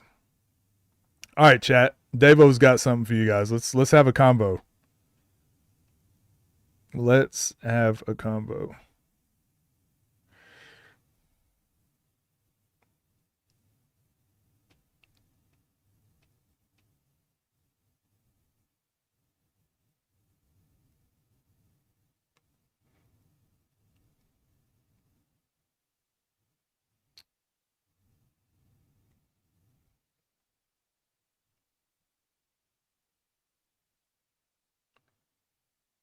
Damn, why did... All right, so we got rankings. Davo sent us some rankings just now. Davo versus Adam Silver. Let's check these out. All right, so Davo's got these rankings for us. What do we think? What do we think, chat? We got pound for pound. You got Nas, Zay, Scoob, Rob at 4, Nesco 5, Moon 6, Lamar 7, Bruce 8, Tay 9, Kel 10. Okay. Small guards, Dom, Malik, Zobug, Pat, Vern, Pep, Tariq, Nelson. Oh, okay. So Nesco is middleweight now. Nesco, Moon, Kel. Scoop, what? 1, 2, 3, 4. Hold on. How we got Scoob at 4? All right, Davo, we gotta have a conversation, buddy. We got Nas 1, Zay 2. Oh, so Scoob is... okay, I'm lost. Hold on. Let me get my reading glasses here. I'm lost. Heavyweight. That's so funny seeing Keem at heavyweight. Keem, Bruce, C4, Tay, BJ, Fonby, Dooley, Bino, Simba.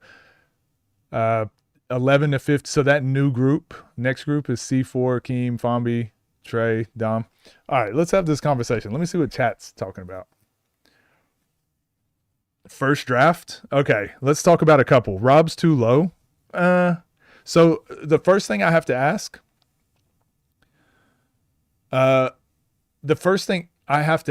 is this based off of talent or resume? Are we basing this off resume?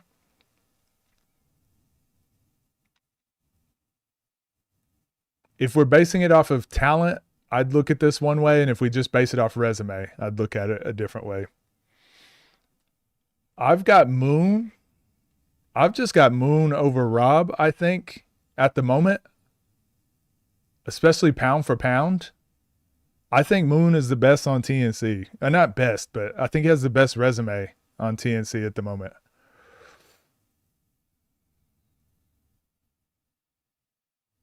So we're only doing it for who they've actually played against in this weight class?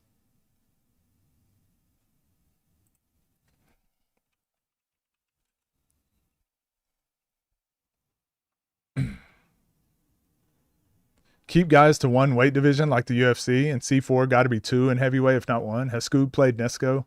We're talking talent. Rob is way too low. Scoob lost to everyone above him in middleweight. Yeah, so are we doing head-to-head matchups, or are we doing overall records?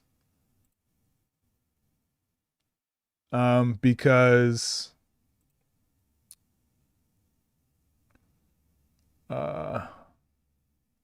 we can do it this way.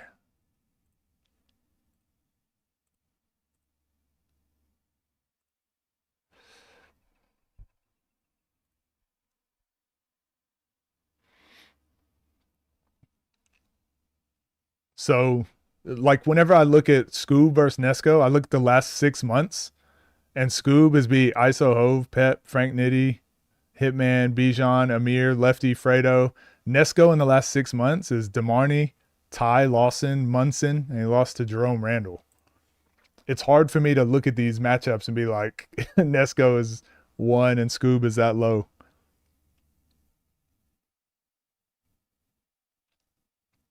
C4 at 3, Tay at 4. Tay beat Bruce twice. Bruce can't be above both of them. Again, I don't think we can do head-to-head. Like, we can't do head-to-head. Just because you beat this person, you got to be over them. I don't think you can do it that way. Overall records is pound for pound. Yeah, so let's look at, so why Rob over Moon? Why do you guys have Rob over Moon?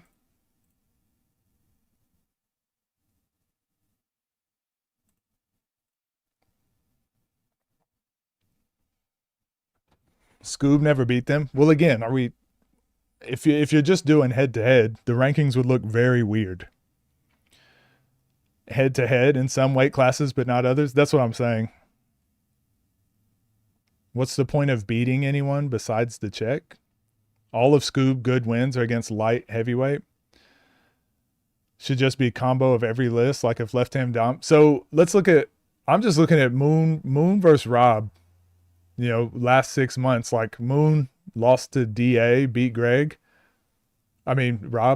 but then Moon has got a Cam win, AB, Greg, and then those last two he just had, he lost to Colin. Based on your wins, losses in that category. Okay.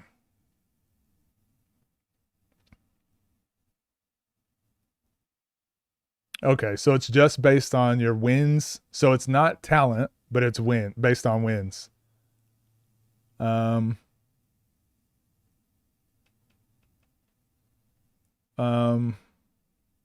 LP over Keem. I guess they both beat Bruce. So did Tay. You know what? I don't mind it. I think this is a good start. I think it's a good start. Because this is for like the belt and stuff too, right?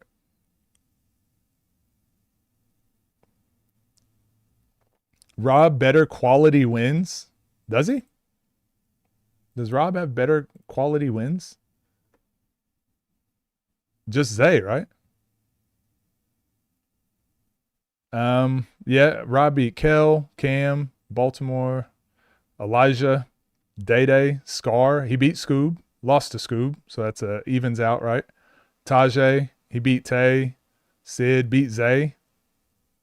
You think Rob has a better resume than Moon and Scoob? He's only played 14 games. Frigga being over LP doesn't sit right in your soul. Nas doesn't play for 6 months and Scoob wins 6 1v1s. Does Nas move down? Well, let's see. Let's have a look at this. Nas in the last 6 months.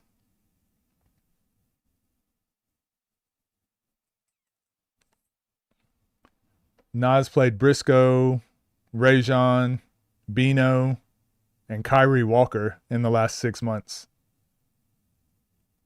Rob has only played 2 games in the last 6 months. Nas needs to be in heavyweight, coach. Ask whoever sent you this what the reasoning was behind each ranking. It's Davo. Davo's in the chat. Off the dribble. I got Bruce over Tay too. Better quality wins. What does better quality wins mean? I think the Zay win was very good, but then the DA win kind of evens that out for me. Frigga over Lamar looks crazy, right? But Frigga has some, Lamar doesn't have any of big high quality wins other than Bruce. Rob beat Zay when he was top 2. Tay when he was top 10. Those are 2 good wins, but I mean Tay is 0-4 in pay-per-views. Frigga has beat your favorite player. Frigga has a nice resume. Exactly. Scoob plays everybody, and Rob has only played Scoob and Zay within the top 5. I feel like it's kind of weird to have someone ranked lower than someone else when they would be favored to win, like Rob versus Moon. But then again, that's how power rankings work. Because if you did by who would win if they match up, like that's just a very subjective list. Tay Saint, good 2v2 game. All right, I'll try and check it out. Frigga can't be over LP, even if LP only played one game. I don't mind it just because, like, I mean, these lists, I think these are good starts. Because I think these lists are going to sort themselves out, right? Like, we're going to see Nas play Scoob. We're going to see LP versus A. And just based on whoever wins those games, like, it'll be very easy to rank them. Same thing with hopefully Moon and Rob. They said they're playing ones in the next series, so I think it's gonna be easier to rank them once we have a little bit more. Bruce has a game. Dooley has a game. I think this is a good start.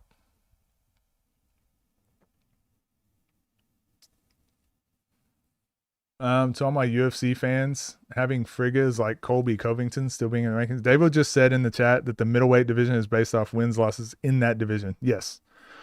Yes, he did. Yeah, I don't mind it.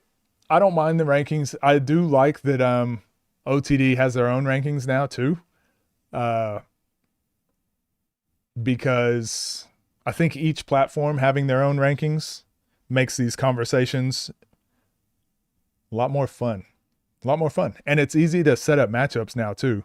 So obviously Dom versus Malik is happening. It allows us to set up like these top four are going to have to play each other. I like it.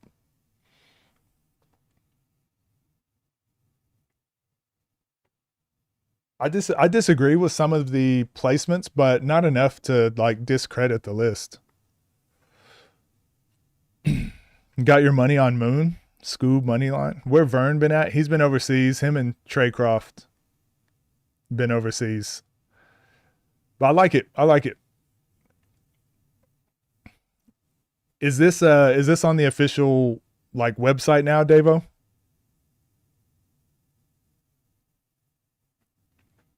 Yeah, I think Vern and Trey Croft have been inactive for over 6 months. So that's why. Wipe everyone's record and start with one cohesive system. Good luck. Good luck, buddy. That sounds nice on paper, cohesive system, but again, you'll still run into the same issues. The same issues of like, it's impossible to rank Rob versus Scoob.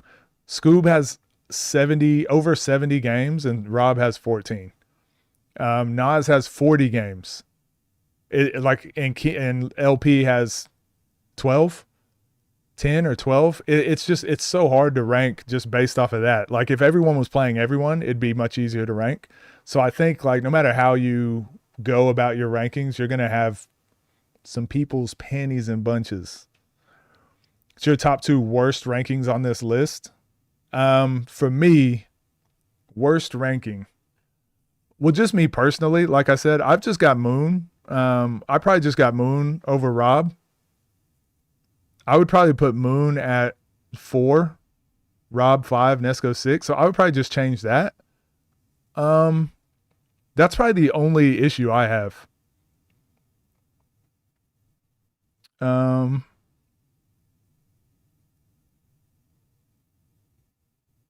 Yeah, I think that's because this is what I have for my top 10. I have this same 10 exactly, and then I just have Moon over Rob. So I mean, we're only different right here. We're literally only different on this placement of Moon. So I don't have an issue with this the way it is, because I think this is the most debated part of these lists right now. Is going to be where you have those 3. Then it's going to be debated. Okay, now where do you have these 3?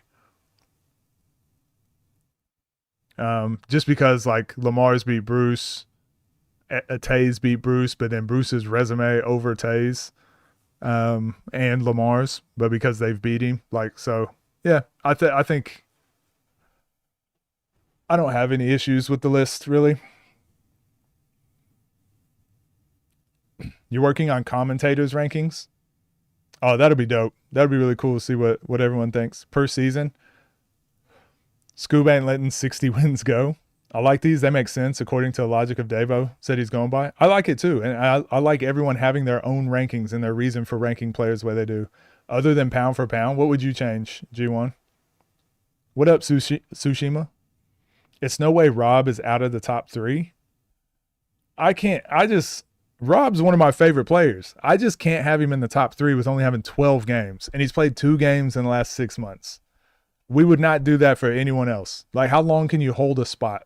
How long can Rob hold a spot in the top 3 without playing games? Bird last for commentating. Oh, that's cool. A new season. So we did this the other day. Let's have a look at if we did by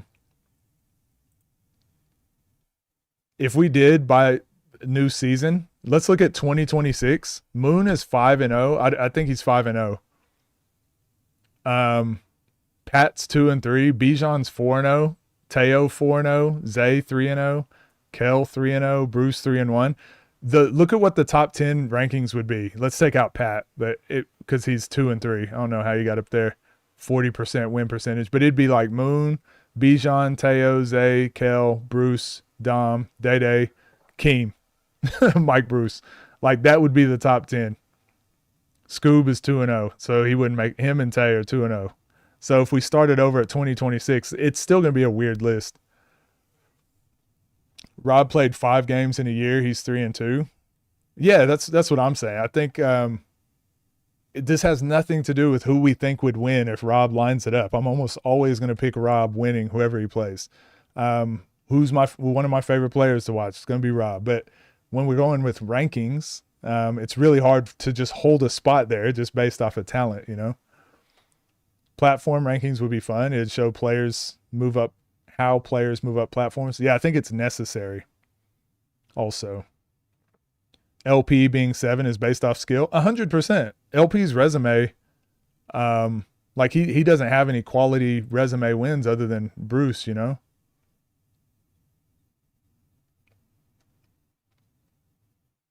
Oh, he's here somewhere. I don't know. Yeah. He beat Bird, Hezzy God, Pep, Brandon Hall, JQ, Tyler Hawkins, ISO Hove. Yeah, he doesn't have any quality wins other than Bruce, but we know his talent level. So Pat in second place. I don't think that was really where he's meant to be. I think that's just a problem with the list. Players who risk their bodies and put more time in deserve to be ranked higher for sure. If their win percentage is high, like 80%, can't keep looking at wins from 2022 and put them over someone who has 10 wins in one season. Who's that for, Shamar? Who are you alluding to there? Not mad at that. Where should LP be at? My only thing is who has Tay beaten besides Bruce? Yeah, I'm the same. I'm the same. He's just got really good losses, but he did beat Mike Bruce, Malik Dunbar. Tay beat Virgil, Fredo, Jason Beatty, lost to Walt twice.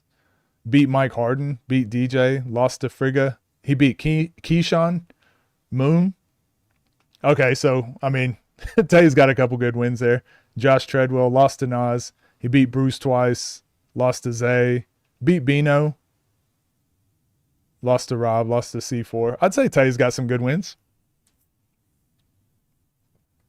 10, lower than 12, but game could definitely change that. True, he did beat Moon. I thought Scoob was originally number 1. I think he was at one point, briefly, but I don't think anyone had him 1 on their list. Authorized representative from each major platform to make a unified list and 1 to 2 from the upcoming platforms. That could be dope. That could be dope. Rob played 7 1v1s in 25. He's 5-2. Did he actually?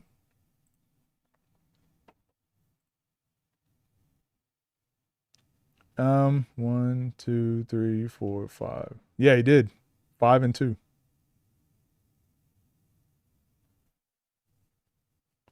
Two 2v2 game with Pat and Dom that you have to watch. One of the worst officiating games ever. Oh, right up my alley.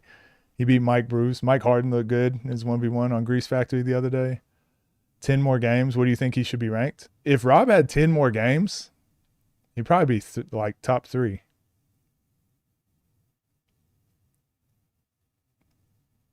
Might be turning the corners on what he looked really good in that OTD event. So Mike Harden can definitely hoop. He just got to figure out how his game works exactly in the ones. But I thought he looked really good against Teo. He just couldn't hit his shots.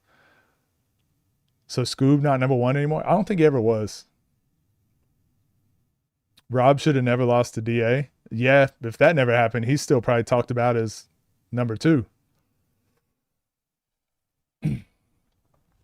What's the new Judgment Day game? Bruce and Dooley.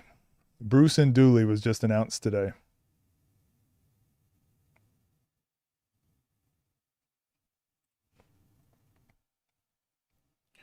So yeah, I think the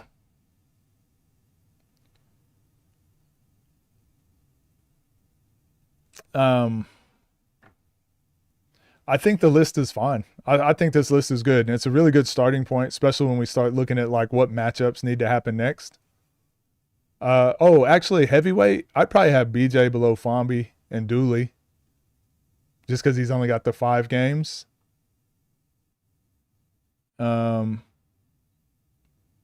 I feel like C4's win against Tay was just that much more impressive, but really, I agree with most of these lists. Yeah, I probably agree with these for the most part. How do I feel about Cam and his game? We just haven't seen enough lately. Everyone's improving so much every month, so I think it's really important the guys are continuing to play and improving. And when you're not seeing guys play for a while, it's really hard to tell. Nesco over Moon. When did he lose to Moon? I don't think that's how it works. This is fire. I think it's good. Tariq needs more games. Everybody needs more games. Rob has to play more. Agreed. Lat better than Cam. I know how the game went. That was also Lat's first game on the scene. Yeah, Daquan Brooks. Is he good? I haven't heard about him. Tariq versus Jay with the Rock was a banger. I agree. I thought it was a good game.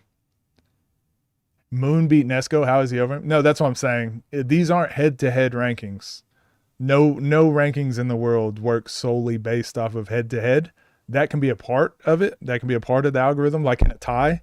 Who has the head-to-head? Any tournament you ever play in, any awards at the end of the season, the way it works is like all of these other things go into place first, then head-to-head is like the last thing that matters. So if there's a tie, head-to-head matters.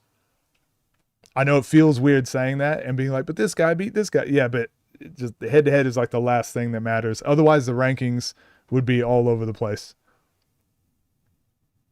Because Zay beat Nas, so do we put Zay at number 1? And then you'd be like, yeah, but Rob beat Zay, so Rob should be number 1, really. You're like, well, yeah, but Scoob beat Rob, so Scoob should be number 1. Like, it would just infinitely, we just infinitely loop on that same thing. Scotty said that in the Discord. Okay. Daquan Brooks. That's number 1 in my eyes.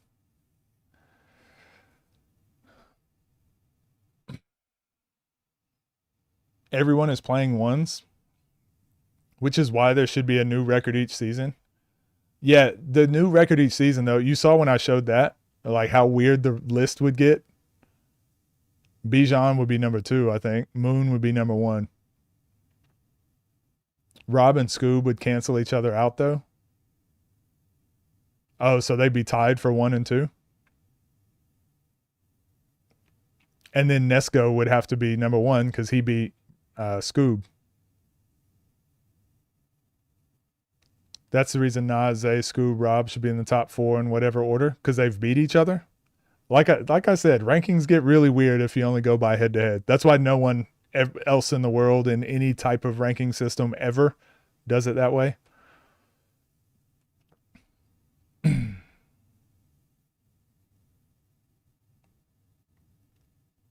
A tournament style 1v1 for... Well, so all of these things are... Like, all the things you guys are saying are valid, but that's why the belt system, I think, is so good, because now, after... Give the belt games, like, give them a little bit... Maybe we need 5 belt games in each division to happen, but eventually, people will care less about the ranking, and they'll care more about, like, who currently holds the belt. think that's until we start getting like the platforms having tournaments against each other. I think that's going to have to be like the main thing. Do I think anyone in pound for pound is talented enough to beat each other? Wait, what? Yeah, of course. Dev and Bionic talking about a 1v1. I did, but I think Matt, I remember I did that interview with Matt from Ball is Life a while back, and he said they've been wanting to do that. I know Scotty's been talking about that forever. I still need to see how, in theory, that works. Everyone's been talking about the 1v1 leagues for years, but I still would like to see how it works. Records don't reset each season. Then Nesco lost to Nas, so is Nas really? Yeah, we would just infinitely loop. These rankings are based around a game in which the rules are still changing. 100%. 100%. Like I said, this is a great starting point. I think if people look at these rankings and get angry, you got to realize like there's probably not a list that you would be happy with. It's just everything's changing so much. It's like brand new space. Bruce versus Dooley is the new Judgment Day matchup. Should be a tournament ones for each belt over the course of months, maybe, so multiple players who deserve it get a chance. I agree. I think each weight class should have a tournament for the belt. Y'all both said the same thing. NCAA tournament style? You could, but that'd be a lot of games. That'd be a lot of games. They'd have to come together over the course of like 2 weeks or like a week and a half to do that. OTD and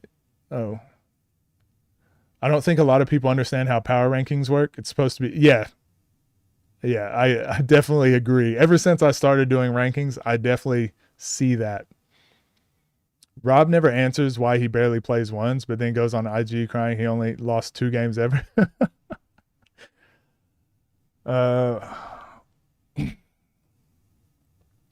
UFC of basketball is about to start for real, for real.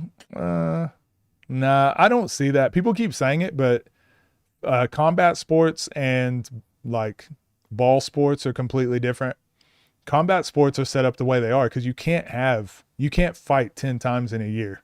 You can't make weight 10 times in a year, you know, but basketball, you don't need a ring. You don't need all that crazy stuff. You just need 2 players willing to play and a camera.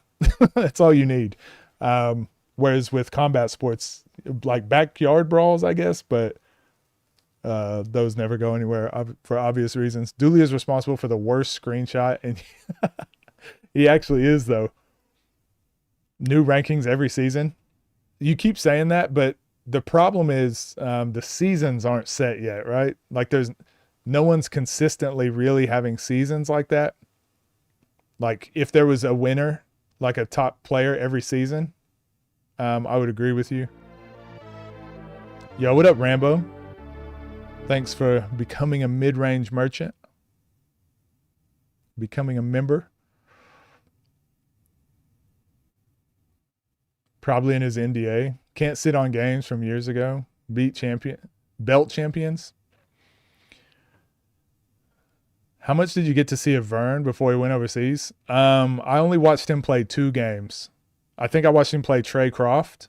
Oh, I might have watched him play both Trey Croft games. People don't want new rankings every season. Yeah, it doesn't make sense right now just because if you did new rankings right now, Rob wouldn't be ranked. Because he's only got 1 game and it was against Greg. So Rob would be like not on the list at all. And then Moon would be number 1 because he'd have 5 wins and 0 losses. Bijan would be number 2 because he's 4-1. The rankings would, if we reset them all the time, like it would just be pretty crazy. Pep would be up there because he's got a lot of wins lately. Keem would be on the top 10 as well. Hope this doesn't make players duck certain No, I actually think this is going to force players to play matches. These rankings right here, the OTD rankings that Devo sent, this will kind of force matchups to happen. Darnell Rogers, I wish you were playing. Don't think you're capable of coaching a high-level team or a pro women's basketball team? Possibly. I'm not capable of coaching anything, apparently. Nas wouldn't be ranked either. Yeah, Nas, well, he's only got, when was his last game? Briscoe? Yeah, Nas wouldn't be ranked. Why isn't Flight Reacts on the list? Pep?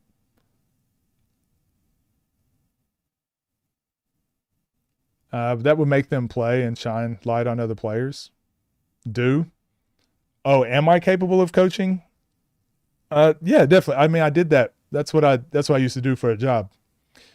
Before I started doing YouTube. Why is Nas light heavyweight? He 280. That's another thing. I guess we need to ask Davo. I don't think he's in here, but what are the weight classes based on? Is it actually weight? Is it height? Is it arm wingspan? I wonder what it's based on.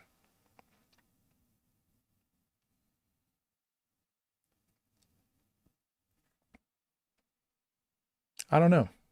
I think it was a good discussion, though. Maybe we can turn that into a video, but I didn't record it, so I have to go back and download the VOD. Just weight, you feel? I don't feel like weight should really be. I don't feel like weight should be a